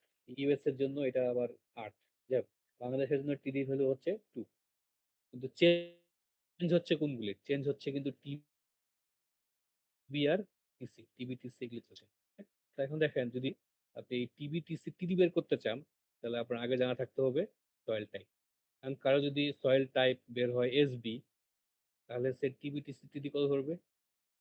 সে টিবি ধরবে পয়েন্ট, তাই তো এটা। কারো যদি সাইড ক্লাস বের হয় এসডি তখন সে টিবি কি ধরবে? টিবি ধরবে এটা, টিসি ধরবে এটা, টিডি তো পয়েন্ট। আরেকটা কি আছে এখানে, আরেকটা আছে সয়েল ফ্যাক্টর এস। ঠিক আছে, তাই টিবি টিসি টিডি বাদে এখানে আরেকটা ফ্যাক্টর আছে সয়েল ফ্যাক্টর, এটাকে বলে এমপ্লিফিকেশন ফ্যাক্টর। সয়েল এমপ্লিফিকেশন ফ্যাক্টর বলে এটাকে, বুঝতে পারছেন? এস মানে সয়েল এমপ্লিফিকেশন ফ্যাক্টর। এই সয়েল এমপ্লিফিকেশন ফ্যাক্টর যেটা, এটাও ফুললি ডিপেন্ড করবে আপনার কোন টাইপের সয়েল ধরতেছেন তার উপরে। ওকে, তাহলে এখন এই সিএস এর যে ফর্মুলা, হ্যাঁ, আপনার স্ট্রাকচারের সিএস এর জন্য, আপনার স্ট্রাকচারের জন্য সিএস কি ধরবেন এটা ডিপেন্ড করবে হচ্ছে এই 4টা ফর্মুলার উপরে। এই 4টার মধ্যে যে কোনো একটা ফর্মুলা আপনার বিল্ডিং এর জন্য ইউজ করতে হবে, 4টাই না, যে কোনো একটা। তাহলে আপনি এই সাইড ক্লাস থেকে এই টিবি টিসি টিডি এই লিমিট গুলো আগে বের করে ফেলাবেন, বের করা শেষ। এরপরে আপনার বাই করতে হবে আপনার বিল্ডিং এর টাইম পিরিয়ড, এই টি বের করতে হবে আপনার বিল্ডিং এর টাইম পিরিয়ড। বিল্ডিং এর টাইম পিরিয়ড বের করার জন্য আবার একটা ফর্মুলা আছে, এদিকে যাই। এই যে এটা হলো বিল্ডিং এর টাইম পিরিয়ড বের করার ফর্মুলা, এটা। ঠিক আছে, টি সমান সমান সিটি এইচ এন তার পাওয়ার এম, সিটি এইচ এন তার পাওয়ার এম, এটা হলো বিল্ডিং এর টাইম পিরিয়ড বের করার ফর্মুলা। এটা টেবিল, এটা আচ্ছা, এই বিল্ডিং এর টাইম পিরিয়ড বের করতে গেলে না থাকতে হবে 3টা, সিটি এইচ এন এবং হচ্ছে এম। তো খেয়াল রাখবেন এই যে টেবিলটা, যদি এই টেবিলটা ইউজ করেন আপনি, এই টেবিলটা যদি ইউজ করেন, এই যে পয়েন্ট, এই টেবিলটা, হ্যাঁ, তাহলে অবশ্যই এই চেনটা আপনার মিটার ইউজ করতে হবে। এই চেন হচ্ছে বিল্ডিং এর হাইট, এই চেন হচ্ছে বিল্ডিং এর হাইট। এটা কিন্তু বেস থেকে, মানে যেখানে ফুটিং থেকে বিল্ডিং এর টপ পর্যন্ত যে হাইটটা, ওইটা হলো এই চেন। ওকে, এই চেন কিন্তু মিটারে বসাইতে হবে, এটা খুব খেয়াল করবেন, এটা কিন্তু ভুল করবেন না। ঠিক আছে, আমাদের কোশ্চেনে যদি সবকিছু মিটারে থাকে, সরি সবকিছু ফিটে থাকে, যখন আপনি এই ফর্মুলা দিয়ে টি টি বের করতে যাবেন তখন হাইটটাকে কিন্তু মিটারে কনভার্ট করে নেবেন। কেন? কারণ বলা হচ্ছে এটার এম্পিরিক্যাল ফর্মুলা। এই ফর্মুলায় যদি আপনি সিটি এবং এম এর ভ্যালু,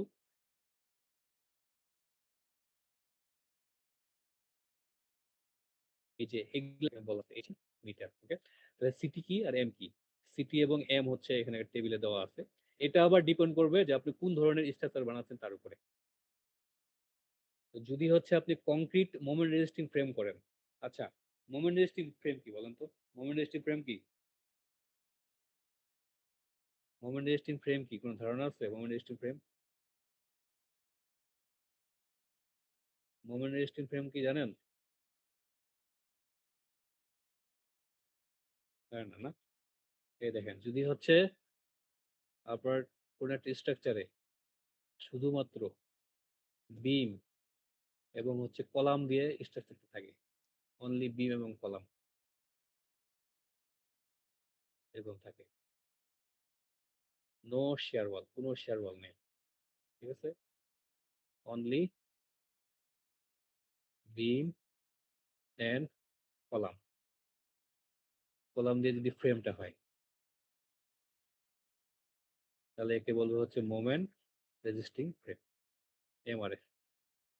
বুঝছেন? এরকম বিল্ডিং দেখছেন ঢাকা শহরে?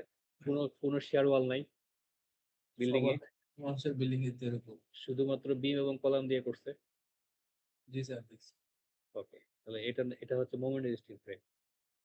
আচ্ছা, যদি এরকম হয় যে কোনো একটা স্ট্রাকচার, যে স্ট্রাকচারের মনে করেন সবই শেয়ার ওয়াল, সবই শেয়ার ওয়াল, সবই শেয়ার ওয়াল এবং এবং হচ্ছে বিম, কোনো কলাম নাই।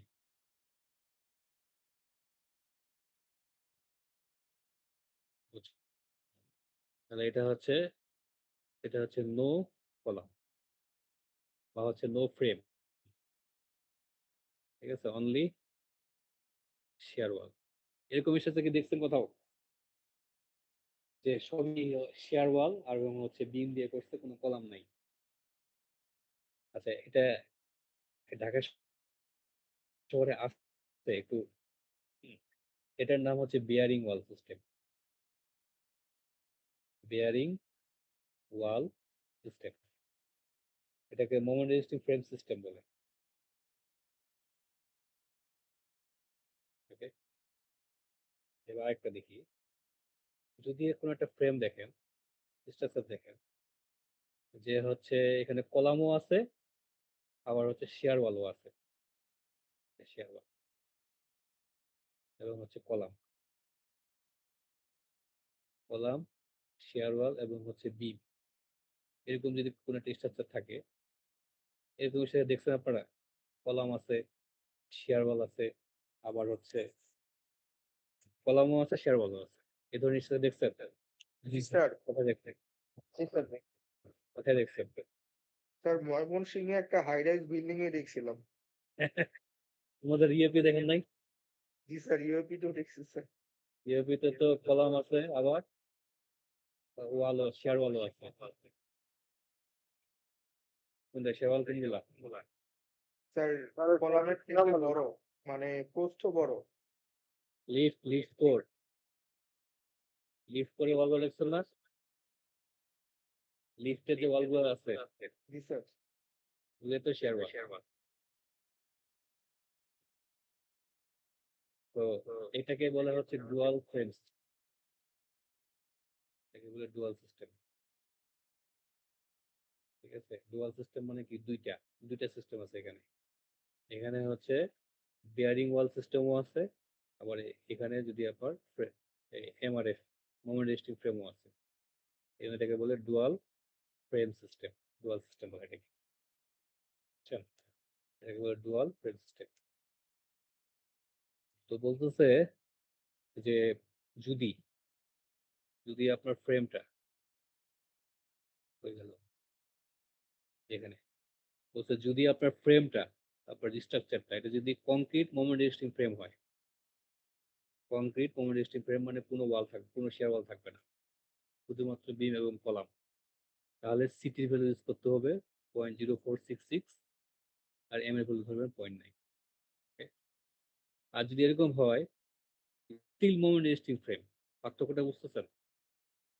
এটা হলো কংক্রিট মোমেন্ট রেজিস্টিং ফ্রেম, মানে এই বিল্ডিংটা হচ্ছে কংক্রিট দিয়ে, আর এটা আরেকটা বিল্ডিং, অন্য একটা বিল্ডিং যেটা হচ্ছে স্টিল মোমেন্ট রেজিস্টিং, স্টিল দিয়ে, স্টিল মানে হচ্ছে স্টিলের আই সেকশনের কলাম, আই সেকশনের বিম। এখানেও কোনো ওয়াল থাকতে পারবে না, শুধুমাত্র বিম এবং কলাম স্টিলের। তাহলে এটাকে বলবো স্টিল মোমেন্ট রেজিস্টিং ফ্রেম। সেক্ষেত্রে সিটি ভ্যালু এটা, এম এর ভ্যালু এটা। যদি হচ্ছে এসেন্ট্রিক্যালি ব্রেসড স্টিল ফ্রেম হয়, ব্রেসড স্টিল মানে হচ্ছে যে স্টিলের সাথে ওর ব্রেসিং দেওয়া থাকবে, ব্রেসিং, তাহলে হচ্ছে এটা সিটি ভ্যালু এটা, এম এর ভ্যালু এটা। আর যদি এ বাদে অল আদার যত স্ট্রাকচার আছে সবের সিটি ভ্যালু হচ্ছে এটা, এম এর ভ্যালু হচ্ছে এটা। বুঝছেন? এখন তাহলে বলেন, আমি যদি আপনাকে বলি যে ইউপি হচ্ছে এখানকার কোন স্ট্রাকচার টাইপের মধ্যে পড়ছে, বলতে পারবেন? ইউপি চিন্তা করেন, ইউপি কোন স্ট্রাকচার টাইপের মধ্যে পড়ছে চ্যাপ্টার মধ্যে? ইউএপি কোন স্ট্রাকচার টাইপের মধ্যে পড়ছে এই চারটার মধ্যে? কেউ বলতে পারবেন না? আচ্ছা, বাই দ্য ওয়ে, ইউএপি কি কংক্রিট মোমেন্ট রেজিস্টিং ফ্রেম? মানে ইউএপি কি মোমেন্ট রেজিস্টিং ফ্রেম? এটা আগে বলেন। Hello, hello. স্যার আচ্ছা, ইউএপি কি moment resisting frame? UAP moment resisting frame মানে কি বলছি? মোমেন্ট রেজিস্টিং ফ্রেম মানে কি বলছি? একটু আগেই তো বললাম। শুধু কলাম আর পিন থাকবে। শেয়ার ওয়াল থাকবে না স্যার। হ্যাঁ, নো শেয়ার ওয়াল। তাহলে ইউএপি কি মোমেন্ট রেজিস্টিং ফ্রেম? না স্যার মোমেন্ট রেজিস্টিং ফ্রেম না। তারপরে UAP concrete moment resisting frame না। ইউএপি কি steel moment resisting frame? No sir. না। ইউএপি কি ইসেন্ট্রিক্যালি ব্রেসড স্টিল ফ্রেম? না, তাহলে ইউপি কি? ইউপি হচ্ছে এই অল আদার স্ট্রাকচারাল সিস্টেমের মধ্যে পড়বে। বুঝছেন? কাজেই আপনার পরীক্ষায় দেখতে হবে আপনার এখানে কি বলা আছে। ওখানে যদি বলা থাকে যে কংক্রিট মোমেন্ট রেজিস্টিং ফ্রেম, তাহলে সিটি ভ্যালু ধরবেন এইটা, এম এর ভ্যালু ধরবেন এইটা। যদি দেখেন যে স্টিল মোমেন্ট রেজিস্টিং ফ্রেম বলছে, তাহলে সিটি ধরবে এটা, এটা ধরবে এটা। আর যদি এগুলোর মধ্যে একটাও না থাকে, তাহলে কি ধরবেন? তাহলে অল আদার স্ট্রাকচার থাকবে। আর যদি আপনাকে বলে যে ডুয়াল সিস্টেম, তাহলে কি ধরবেন? ডুয়াল সিস্টেম বললে, ডুয়াল সিস্টেম মানে কি? আলাদা। হ্যাঁ, ডুয়াল সিস্টেম হলে অল আদারে বলবো। সো এগুলো কিন্তু দেখতে হবে, এভাবে কিন্তু পরীক্ষায় আপনার বলা থাকবে না, সিটি ভ্যালু কত, এম এ ভ্যালু কত বলা থাকবে না। না দিয়ে স্ট্রাকচার টাইপটা হচ্ছে বলা থাকবে, অথবা স্ট্রাকচার টাইপও হয়তো বলবে না, না বলে ফিগার ড্র করে দিবে, কলাম দিল আর ওয়াল দিল।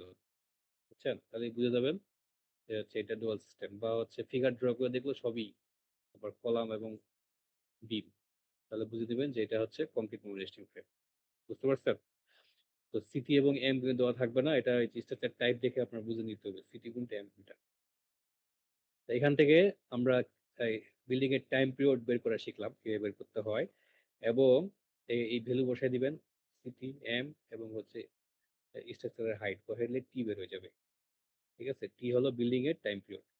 আচ্ছা, এই বিল্ডিং এর টাইম পিরিয়ড আপনি জানলেন, টিবিটিসি টি দিয়ে আপনি জানলে আপনি এখান থেকে সিএস বের করতে পারবেন। কিভাবে বের করবেন? ধরেন আপনার আমি আমি আমি আমি টার্গেট করতেছি এসসি, ওকে? এসসি টার্গেট করলে আমার টিভি কত? টিভি হচ্ছে 0.2, এসি হচ্ছে 0.6, আর টিডি হচ্ছে 2। সাইড ক্লাসটা হলো এসসি। তো আমি আপনাকে বললাম, হ্যাঁ আমি আপনাকে বললাম যে হচ্ছে সাইড ক্লাসটা হচ্ছে এসসি, ওকে? তারপরে হচ্ছে টি এর ভ্যালু, আপনার 0.8 সেকেন্ড। তাহলে আপনার সিএস এর ফর্মুলা কোনটা হবে? এটা আমি একটু লিখি, একটু দাঁড়ান, এখানে না লিখলে আপনাদের বুঝতে অসুবিধা হবে হয়তো। আহ,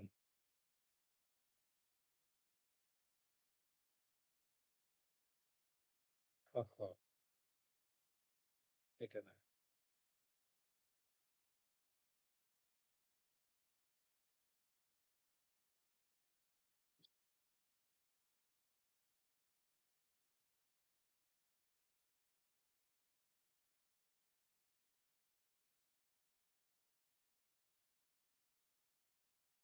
ওকে। আপনি আপনি হয়তো বললাম যে আপনার সাইড ক্লাস হচ্ছে এসসি, এসসির জন্য টিবি বেরিয়েছে 0.2, পিসি বেরিয়েছে 0.6 টেবিল থেকে, আর এস এর ভ্যালু হয়েছে 1.15। এটা আপনি টেবিল থেকে পাইছেন সাইড ক্লাস এস এর জন্য। এখন আপনি ফর্মুলাতে T equal to CT H N তারপর এম, এই ফর্মুলা বের করে আপনি মানে টি এর ভ্যালু পাইছেন 0.8 সেকেন্ড। এটা হচ্ছে বিল্ডিং এর টাইম পিরিয়ড, এই টিটা হচ্ছে বিল্ডিং এর টাইম পিরিয়ড। তাহলে আপনার সিএস এর ফর্মুলা কোনটা হবে? তাই তো? এটা প্রথমে আমি একটু গ্রাফ থেকে দেখি। আপনার টিবি ভ্যালু কত? টিবি 0.2, সিসি কত? 0.6, মানে টিবির ভ্যালু হচ্ছে 0.2, সিসি ভ্যালু কত? 0.6, টিবির ভ্যালু হচ্ছে 2, তাই তো? তারপর বিল্ডিং এর টেম্পারেচার কত আসছে? আসছে হচ্ছে 0.8, 0.8 কোথায় আছে? টিসি এবং টিডি এর মাঝ, তাই না? এই দিক কোথাও কোনো একটা পয়েন্টে আছে, বুঝছেন? তাহলে টিসি এবং টিডি এর মাঝখানে, টিসি এবং টিডি এর মাঝখানে যে ইকুয়েশনটা, এই যে ইকুয়েশনটা, এটা অ্যাপ্লাই করতে হবে। এখন আপনার টি এর ভ্যালু যদি হচ্ছে 0.4 আসে, এখানে ক্যালকুলেশন করে, হ্যাঁ, তাহলে আপনি কোন ইকুয়েশন ইউজ করবেন? টিবি এবং টিসি এর মাঝখানে পড়ছে টিটা, টিবি কত? 0.2, টিসি কত? 0.6, টি কত আসছে? টি হচ্ছে টিবি এবং টিসি এর মাঝখানে, তার মানে এই যে এখানকার যে ইকুয়েশনটা, এটা ইউজ করবেন, বুঝছেন? তো এই যে কার্ভের, এই যে কার্ভ, এই কার্ভের ইকুয়েশন গুলাই হচ্ছে এখানে।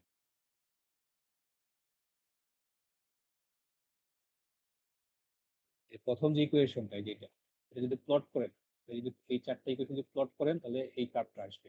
তাহলে প্রথম এই কার্ভটা, যে কার্ভটা, ঠিক আছে, এটার ইকুয়েশন হচ্ছে এটা। দুই নম্বর যেই কার্ভটা, যেটা, এটার ইকুয়েশন হচ্ছে এটা। তিন নম্বর এই কার্ভের ইকুয়েশন হচ্ছে এটা। আর এই 4 নম্বর যেটা, যেটা টিডি থেকে আপ টু চলে গেছে, তার ইকুয়েশন হচ্ছে, কিভাবে বুঝলাম? এই যেখানে বলা আছে, বলছে জিরো থেকে টিবি আপনার বিল্ডিং এর টাইম পিরিয়ড যদি 0 থেকে টিবি এই রেঞ্জের মধ্যে থাকে, তাহলে সিএস এর ইকুয়েশন হচ্ছে এটা, বুঝছেন? আর যদি আপনার বিল্ডিং এর টাইম পিরিয়ড টিবি থেকে টিসি এই রেঞ্জের মধ্যে থাকে, তখন সিএস ধরবেন এটা। বিল্ডিং এর টাইম পিরিয়ড যদি সিএস থেকে টিসি থেকে টিডির মধ্যে থাকে, এই টি এর যে ভ্যালুটা, তখন সিএস এর জন্য ইকুয়েশন ইউজ করবেন এটা। আর যদি টিডির থেকে বড় থাকে, তখন সিএস এর ইকুয়েশন ইউজ করবেন এটা। জিনিসটা কি বুঝতে পারছেন আপনারা?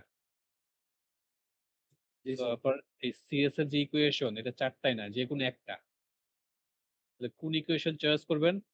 এই চয়েস করতে গেলে আপনার হচ্ছে আগে টিবি বের করতে হবে, টিসি বের করতে হবে, এস বের করতে হবে, এবং হচ্ছে বিল্ডিং এর টাইম পিরিয়ড বের করতে হবে। এই চারটা জিনিস যদি বাই করতে পারেন, তারপরে আপনি এই ইকুয়েশনটা চয়েস করতে পারবেন। কিভাবে চয়েস করবেন? যে রেঞ্জ বলা আছে, আপনি দেখবেন আপনার টি কত, এরপরে দেখবেন এই টিটা কোন রেঞ্জের মধ্যে পড়ছে, এখান থেকে আপনি খুঁজে বাই করবেন। ফর এক্সাম্পল, আপনার টি হচ্ছে টিবি থেকে টিসি এই রেঞ্জের মধ্যে পড়ছে, তখন আপনি সিএস এর ইকুয়েশন ইউজ করবেন এটা। স্যার বোঝা গেল? কিলোটা করতে হবে স্যার? হ্যাঁ, এটা এটা না এটা? এইচ এইচ না এইচ স্যার, সিএস প্রিন্ট করার জন্য যেমন 2.5 এস, এটাই তো বলা হবে না। বুঝি নাই এটা, এই যে এই ইটার মানটা কিভাবে স্যার? রুম থেকে ও বলছি। এটার ভ্যালু ঠিক আছে, ভেরি গুড কোশ্চেন। এটার ভ্যালু হচ্ছে 5% ভিতরে, সেটা সবসময় 0.05 বসাবেন। সরি ভুল বলছি, এটার ভ্যালু 1 বসাবেন সবসময়। এটার ভ্যালু অলওয়েজ 1, এটার ভ্যালু অলওয়েজ 1 বসাবেন, এখানে বলা আছে। ঠিক আছে, তাহলে সিএস বের হয়ে গেল, আমাদের মোটামুটি ভালোই আগে গেছি, এগুলো হয়ে গেছে, তাহলে সব হয়ে গেছে। এবার হচ্ছে আই, ইম্পর্টেন্স ফ্যাক্টর।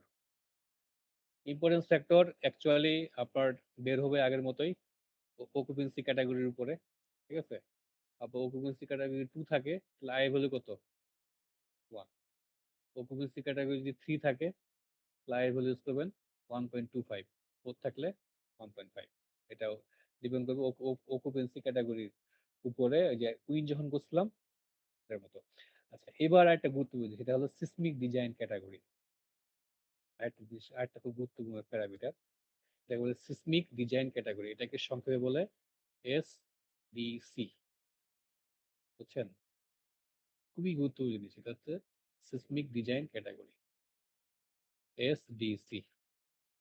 আচ্ছা, এই সিসমিক ডিজাইন ক্যাটাগরি এটা এটা বোঝায় যে আপনি যে এলাকায় আপনি যে বিল্ডিংটা করতেছেন এই বিল্ডিংটাকে আপনি হচ্ছে আপনার বিল্ডিং সিসমিক্যালি কিরকম হচ্ছে ভালনারেবল, আপনার বিল্ডিংটা সিসমিক্যালি কিরকম ভালনারেবল। এটা কিন্তু কোনো লোকেশন বোঝাচ্ছে না, এটা হচ্ছে বিল্ডিং।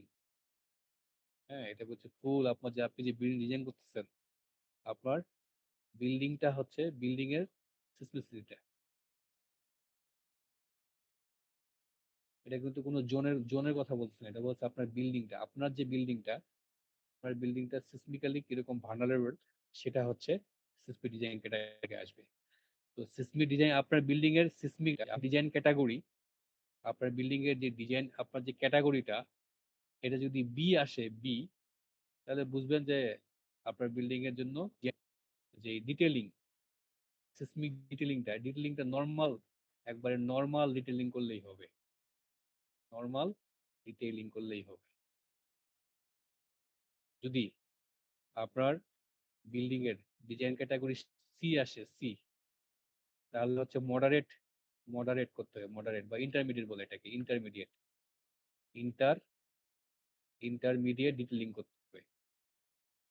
স্যার বাংলাদেশ তো ম্যাক্সিমাম সি আর ডি এস আর যদি হচ্ছে হ্যাঁ, আর যদি হচ্ছে বিল্ডিং এর সিসমিক ডিজাইন ক্যাটাগরি ডি তে আসে তাহলে এটাকে স্পেশাল করতে হবে, স্পেশাল ডিটেইলিং করতে হবে, বুঝছেন? সো এটা খুবই গুরুত্বপূর্ণ। এই সিসমিক ডিজাইন ক্যাটাগরি থেকেই আপনি বুঝতে পারবেন যে আপনার বিল্ডিংটা কিরকম ভালনারেবল। ঠিক আছে?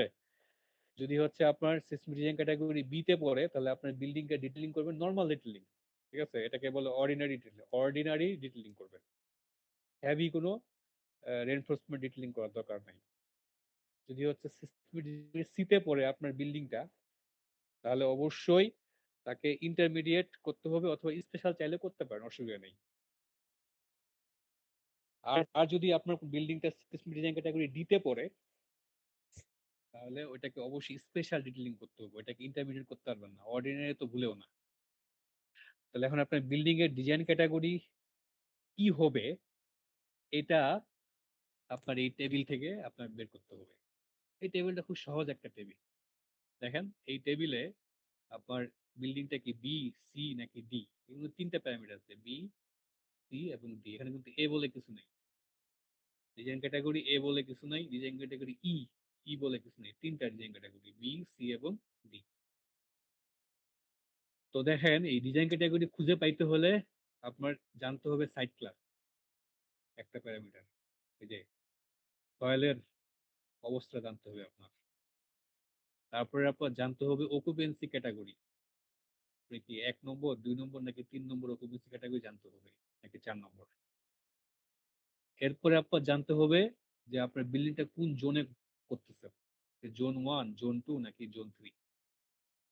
তাহলে এই তিনটা parameter, site class, occupancy category আর একটা হচ্ছে আপনার জোন, এই তিনটা জিনিসের উপর বেস করে আপনার সিস্টেম ডিজাইন ক্যাটাগরি বের করতে হবে। এখন আমি একটা বলেন, কেউ একজন বলেন আপনি আপনার সাইট ক্লাস হচ্ছে সি, জোন হচ্ছে 2 আর অকুপেন্সি হচ্ছে 2, তাহলে এটার এসডিসি কি হবে?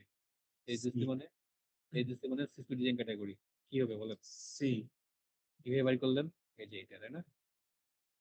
নিচেরটা হ্যাঁ, এখানে একটা খেয়াল করে দেখেন, আপনার বিল্ডিং যদি জোন 4 এ পড়ে, বুঝছেন? জোন 4 এ, জোন 4 মানে সিলেটের ওই সাইডটাতে যেখানে সিসমিক্যালি অনেক ভালনারেবল। জোন 4 এ পড়লে বুঝছেন আপনার সব সাইড D। ক্লাস এস হোক বি হোক সি হোক ডি হোক যাই হোক না কেন সব ডি।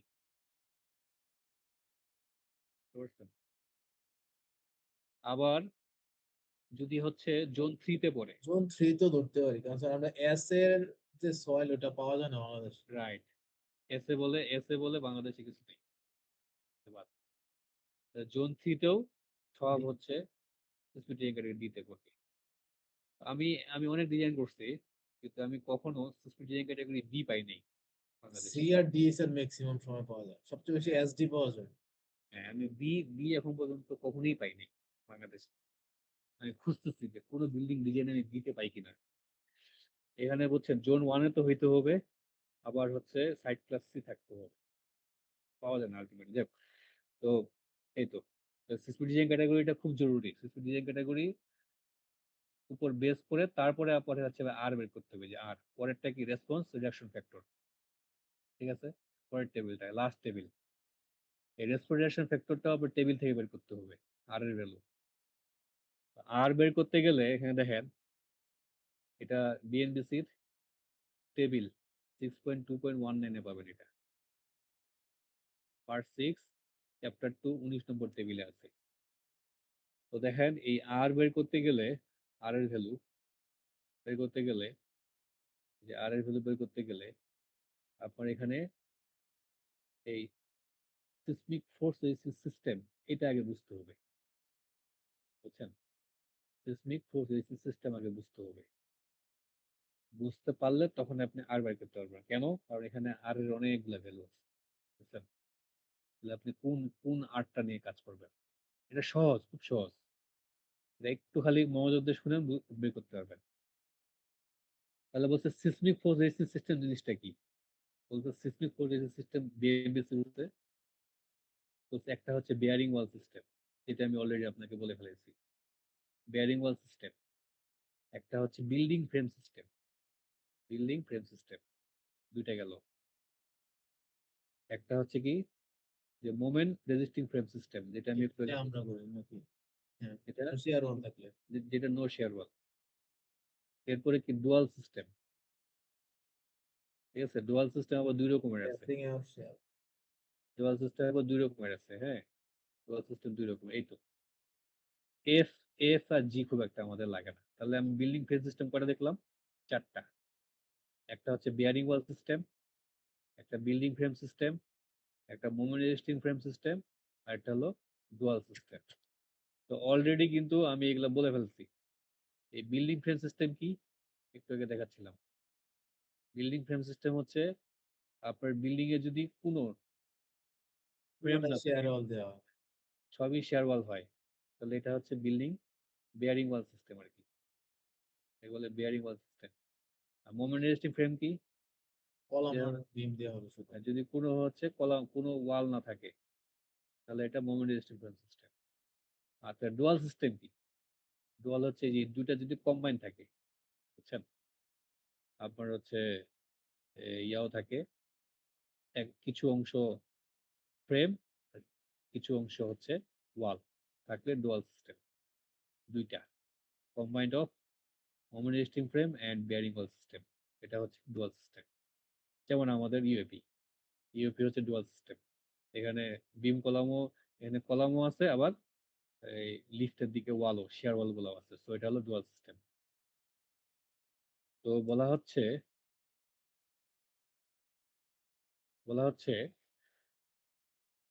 আচ্ছা আমি যে কোনো একটা দেখাই। হ্যাঁ, আমি আমি এই তো ফ্রেমিং সিস্টেমটা দেখালাম।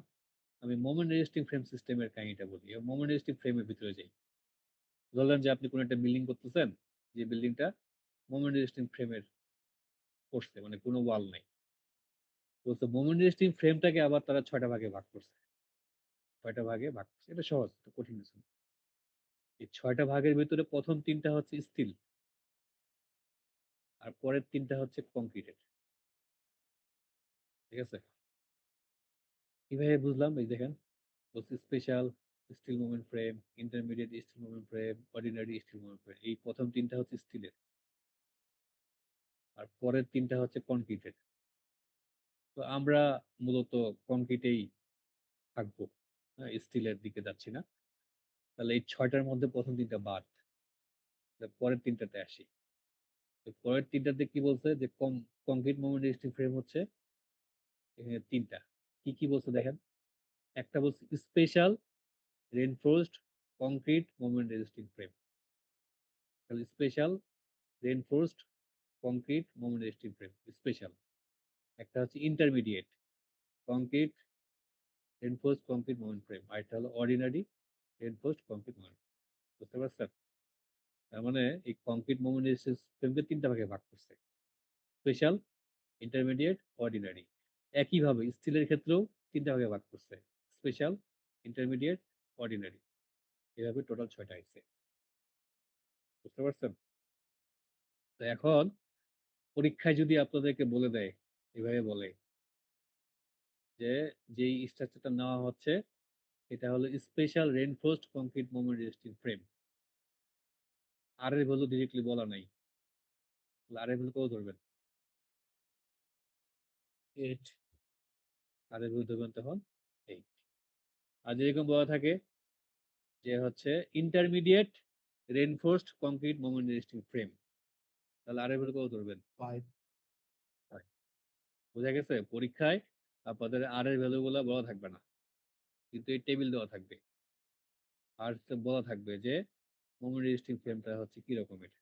ওইখান থেকে আপনি এসে এই যে আর এর ভ্যালু গুলো চয়েস করবেন। কি বুঝতে পারছেন? আচ্ছা, এখন যদি এরকম বলে যে আপনাকে বললো যে ডুয়াল সিস্টেম, হ্যাঁ, special reinforced concrete shear wall, dual system, তাহলে কত ধরবেন আর এর ভ্যালু? ডুয়াল সিস্টেমে 7 আসবেন, আসে স্পেশাল রেইনফোর্সড কংক্রিট শেয়ার ওয়ালের জন্য কত আছে? 7 হ্যাঁ, এইভাবে ধরতে হবে। তার মোটামুটি পুরো জিনিসটা বলা হয়ে গেছে, প্যারামিটার গুলা। এরপরে যে জিনিসগুলা এইগুলো হচ্ছে অলরেডি করে ফেলেছি আমরা। আমাদের ফর্মুলাটা কি ছিল? ভি সমান সমান টু থার্ড যে Z I C S ICS by R into হচ্ছে ডাব্লিউ। ঠিক আছে? এই ফর্মুলাটা আমরা কিভাবে আসছে এগুলো আমরা দেখছি, এই কথাগুলো অলরেডি আমি বলে ফেলেছি। ঠিক আছে? এবারে আমরা কোনো একটা স্ট্রাকচারের, হ্যাঁ, কোনো একটা স্ট্রাকচারের বেস শেয়ারটা কিভাবে ক্যালকুলেশন করবো তার একটা ফ্লো চার্টটা দেখি। এই ফ্লো চার্টটা দেখলে পুরো জিনিসটা ক্লিয়ার হয়ে যাবে। আর হচ্ছে 5-6 মিনিটের মধ্যে শেষ হয়ে যাবে ইনশাল্লাহ। তাহলে এখন দেখেন, এই বেস শেয়ারের মেইন ফর্মুলাটা হচ্ছে এটা। এই যে এই ফ্লো চার্টটা দেখেন, এই ফ্লো চার্টটা দেখলে সব ক্লিয়ার হয়ে যাবে। ফ্লো চার্টটা হচ্ছে ফ্লো চার্টটা হচ্ছে এটা, ভি সমান সমান S A into W. BNBC equation 6.2.37 এ পাবেন। এখন বলছে এই যে ডাব্লিউ কি? ডাব্লিউ হচ্ছে সিসমিক ওয়েট। ডাব্লিউ কে বলে কি? ডাব্লিউ বলে সিসমিক ওয়েট। সিসমিক ওয়েট, ঠিক আছে? এই সিসমিক ওয়েটটা আপনার নিতে হয় ডেড লোড প্লাস হচ্ছে 25% লাইভ লোড। বুঝছেন? আপনাদের যে কোয়েশ্চেন, এই কোয়েশ্চেনে হচ্ছে এই ডেড লোড বলা থাকবে আর হচ্ছে লাইভ লোড বলা থাকবে।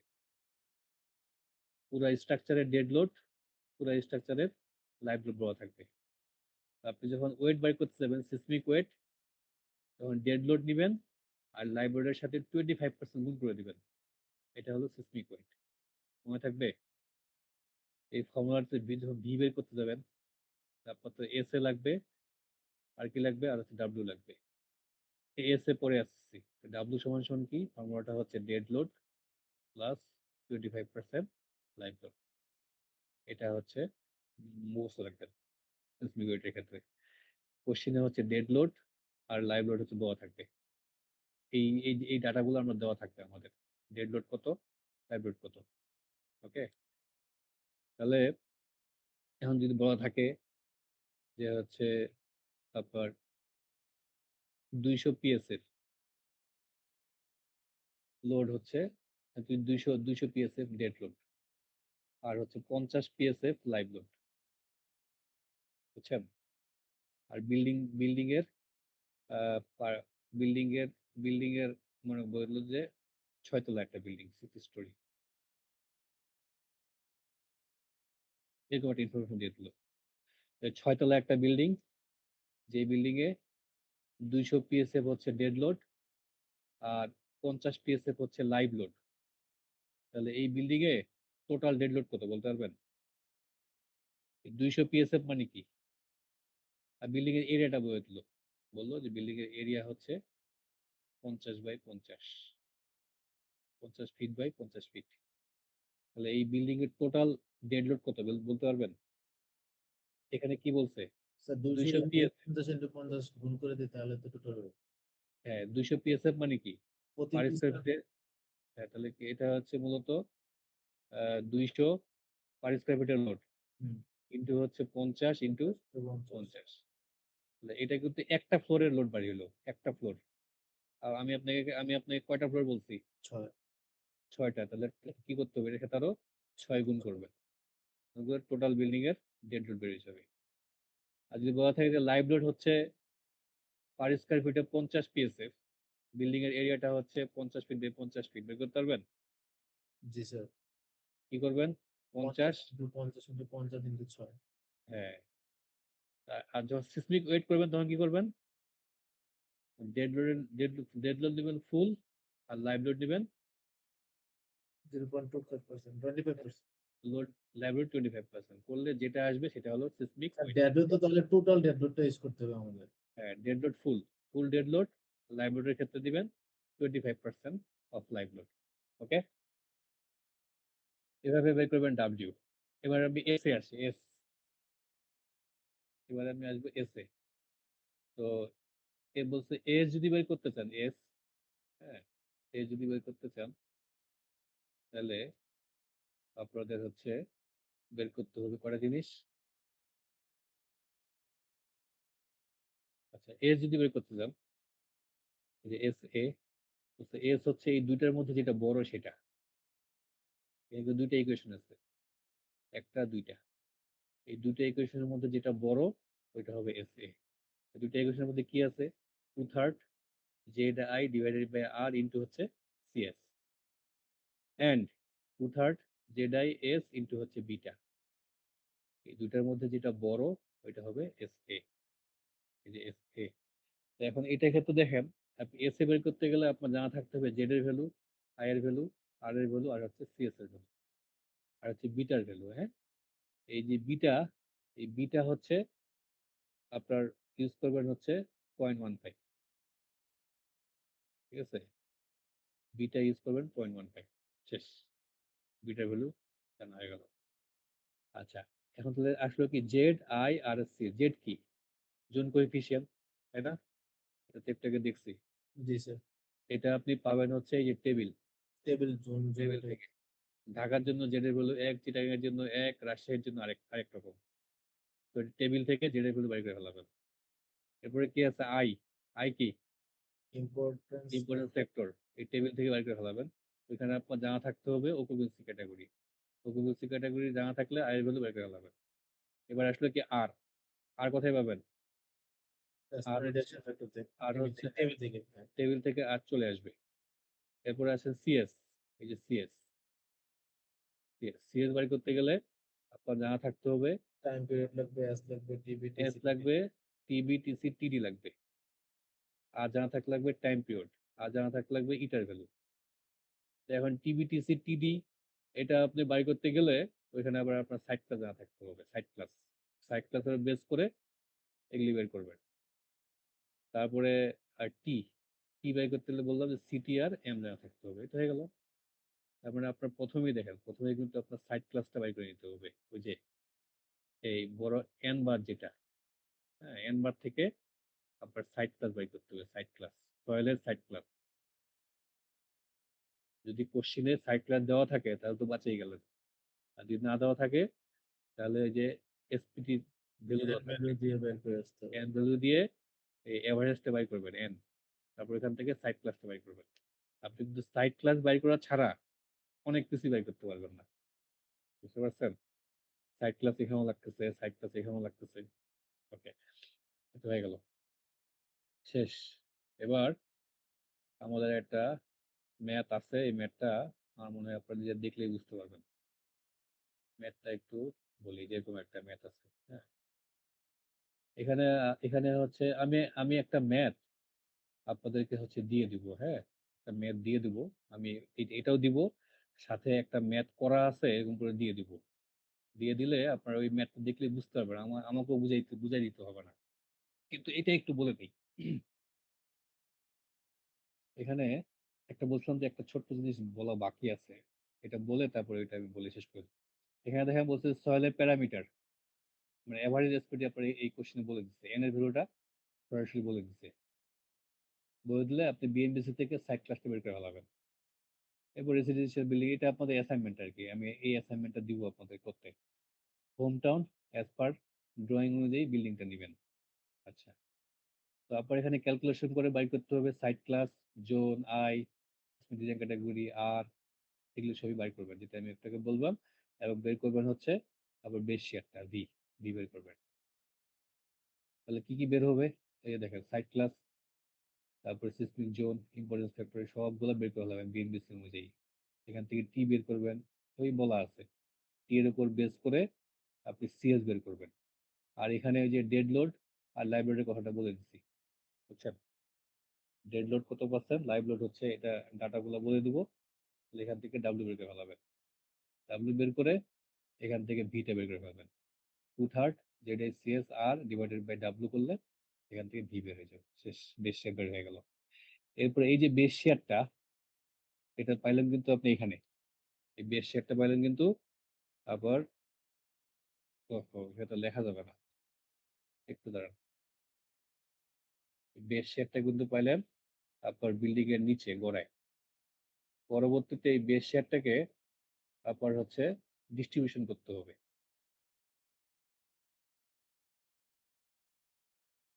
হ্যাঁ, পরবর্তীতে এই বেস শেয়ারটাকে আপনার ডিস্ট্রিবিউশন করতে হবে। কি ব্যাপার, মাউসটা কাজ করে না?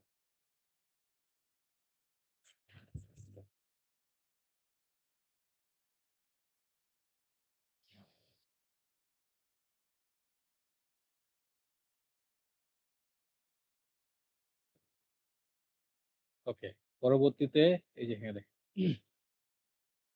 এখানে যে বেস শেয়ারটা, বেস শেয়ারটা কিন্তু পাচ্ছেন বেজে, এই বেজ শেয়ার, এই বেস শেয়ারটা আপনার আসতেছে নিচে বেজে। বেস থেকে এটা আবার পরবর্তীতে প্রত্যেকটা ফ্লোরে স্টোরিতে হচ্ছে ভাগ করতে হবে। এইচ এন কি, বেস থেকে টপ পর্যন্ত হাইটটা হচ্ছে এইচ এন।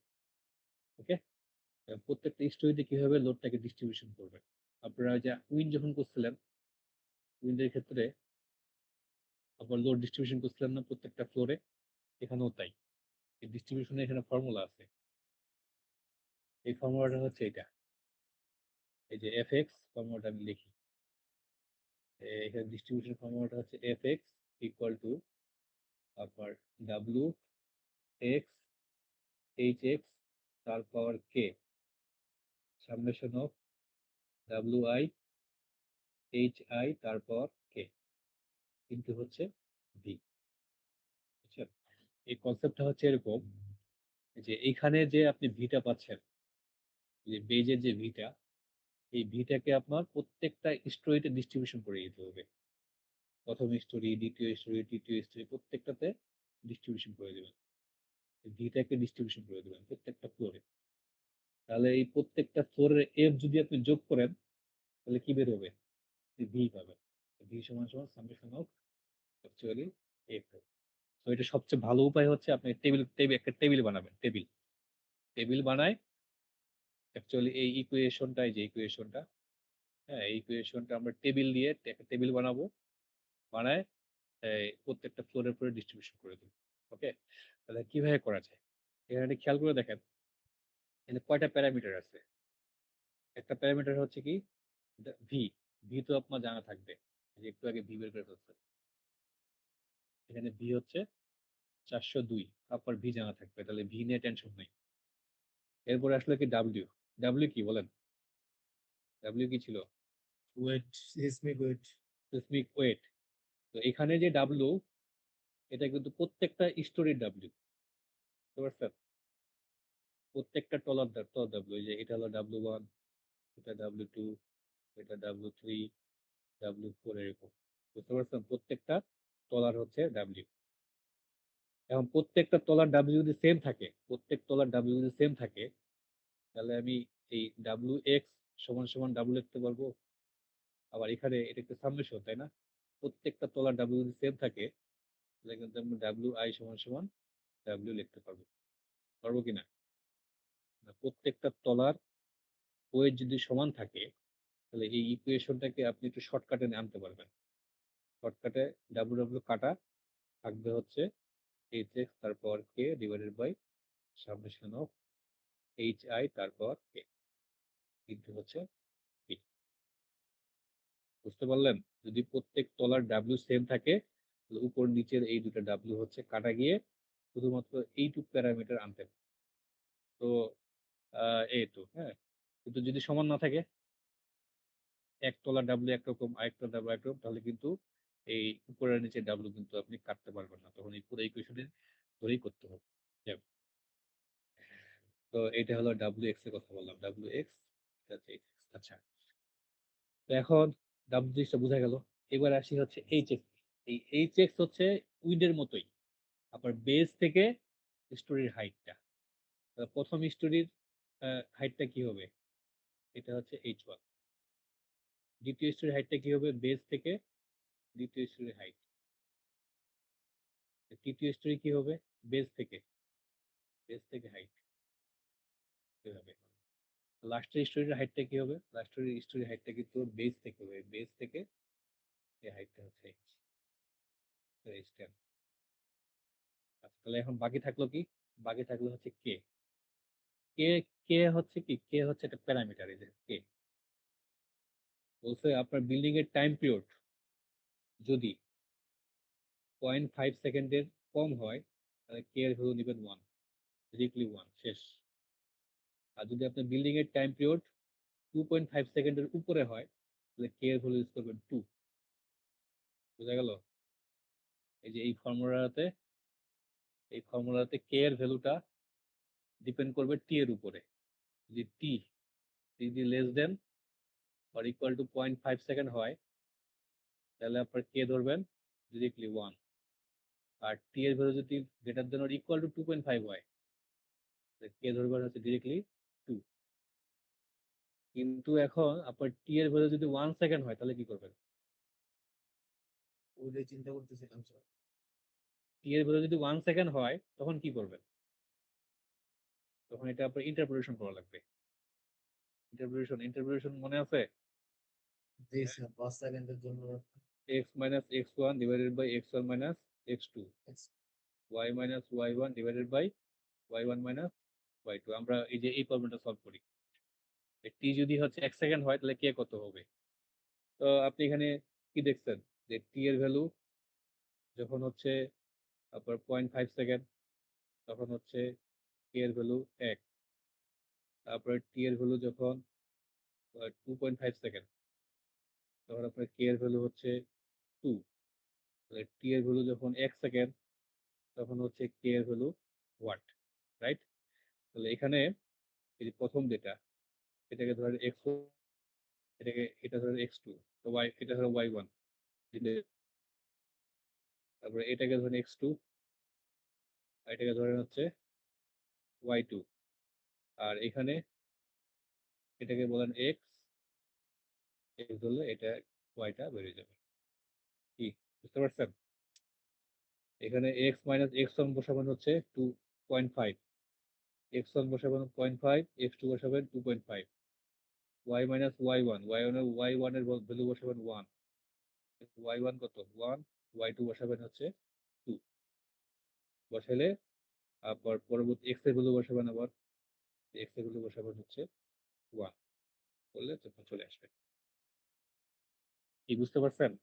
ইন্টারপোলেশন করে তখন আপনার 1 সেকেন্ডের জন্য কে এর ভ্যালুটা কত ওইটা বের করে আলাদা। এখানে অবশ্য তাই করছে। যেখানে কিন্তু দেখেন এখানে টি এর ভ্যালুটা ছিল 0.8 সেকেন্ড, 8 সেকেন্ড। ঠিক আছে? তাহলে কে এর ভ্যালু 0.8 সেকেন্ডের জন্য আসলে হচ্ছে 1.15। এটা ইন্টারপোলেশন করে বের করি। এই যে আমি যে ফর্মুলা দেখালাম এই ফর্মুলা দিয়েই করছে এটা। ওকে, তাহলে আমরা সবগুলা পেয়ে গেলাম।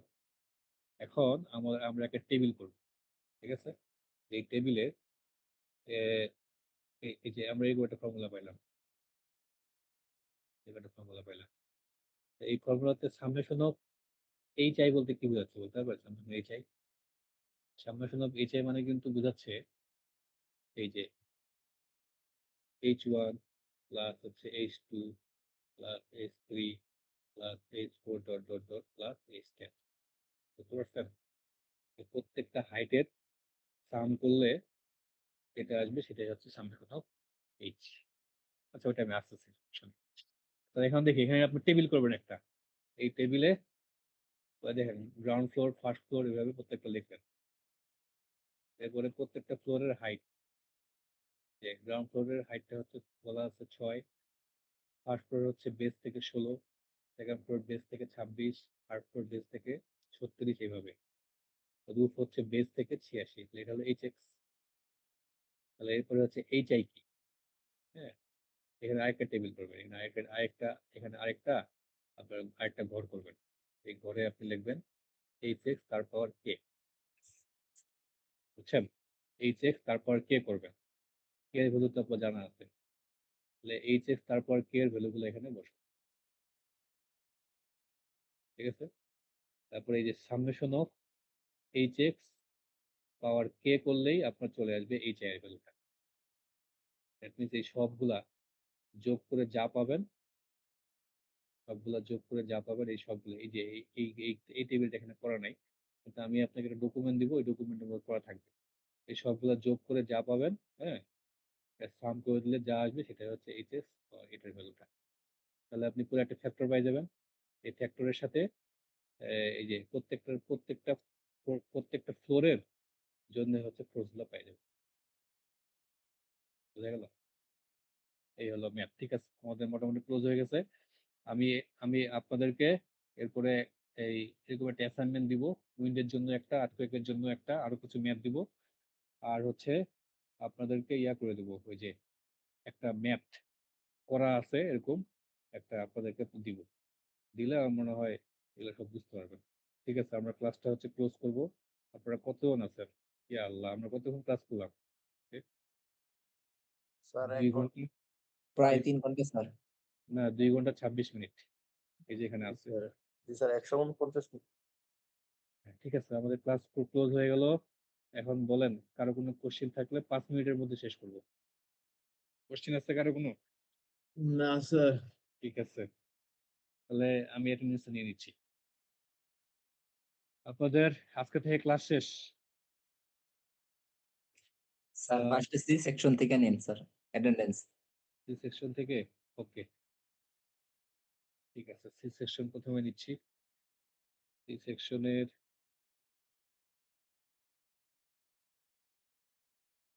আচ্ছা, সি সেকশন 25/5/26। আচ্ছা, আমি এটা বন্ধ করে দিচ্ছি, রেকর্ডটা অনেক বড় হয়ে যাবে। 2 ঘন্টা, আপনি প্রায় 2 ঘন্টা 30 মিনিট। ওকে, তাহলে আমরা এটা হয়তো অফলাইনে করলে একটু কম সময় লাগতো, তারপরেও আধা ঘন্টা কম সময় লাগতো আর কি, তারপরে হচ্ছে 2 ঘন্টা লাগতো। ওকে, তাহলে আমরা এই লেকচারটা ভালো মতো করে দেখবেন। হুম, এটা আমি চাইলে আপনাদেরকে শুধুমাত্র ম্যাথটা করে দিতে পারতাম, এই যে লাস্টের যেটা। স্যার লাস্টের 3টা ক্লাসের ক্লাস রেকর্ড দিয়ে দিন স্যার তাড়াতাড়ি করে। হ্যাঁ, স্যার আমি রেকর্ডটা দিয়ে দিলে ভালো হয় স্যার, আবার দেখা লাগবে। আমি দিয়ে দেবো, আজকে দিয়ে দেবো। আমি চাইলে আপনাদের শুধুমাত্র এই যে লাস্টের যেটা আছে না, এটা এটা এটা দেখা দিতে পারতাম, কিন্তু এতে করে দেখা যায় যে 412 আবার করাইতে হয়। এই যে জি এই স্যার। জিনিসটা দেখায়, এই জিনিসটা দেখায়, কি বলে হচ্ছে গিয়ে ম্যাথটা অ্যাকচুয়ালি দেখায়। স্যার এই ডিজাইন গুলা মানে একদম ডিটেলসে 4-1 পরে যখন স্টেক ডিজাইন করে। কিন্তু এটা এই ম্যাথটা দেখালে হয়ে যেত। হ্যাঁ, এটা আপনারা সিকোয়েন্স ফলো করে ফেলতে পারতেন, সবাই গতবারে তাই করছে।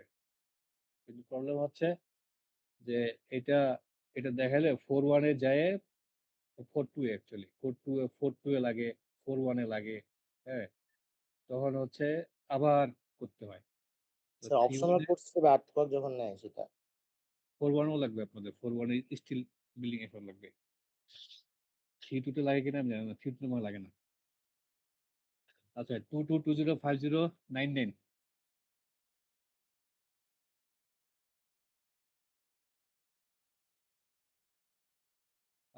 হ্যাঁ, তারপরে হচ্ছে 23105091, এরপরে 23205092, স্যার রেগুলার তো আপনার শুধু লাস্টের দুটো বলে গেছে। রেগুলার 92, তারপরে হচ্ছে 93, 94, ইয়েস 95, স্যার 96, 96, ইয়েস স্যার 97, 96 হ্যাঁ 97, ইয়েস স্যার 98, স্যার 94 আছে স্যার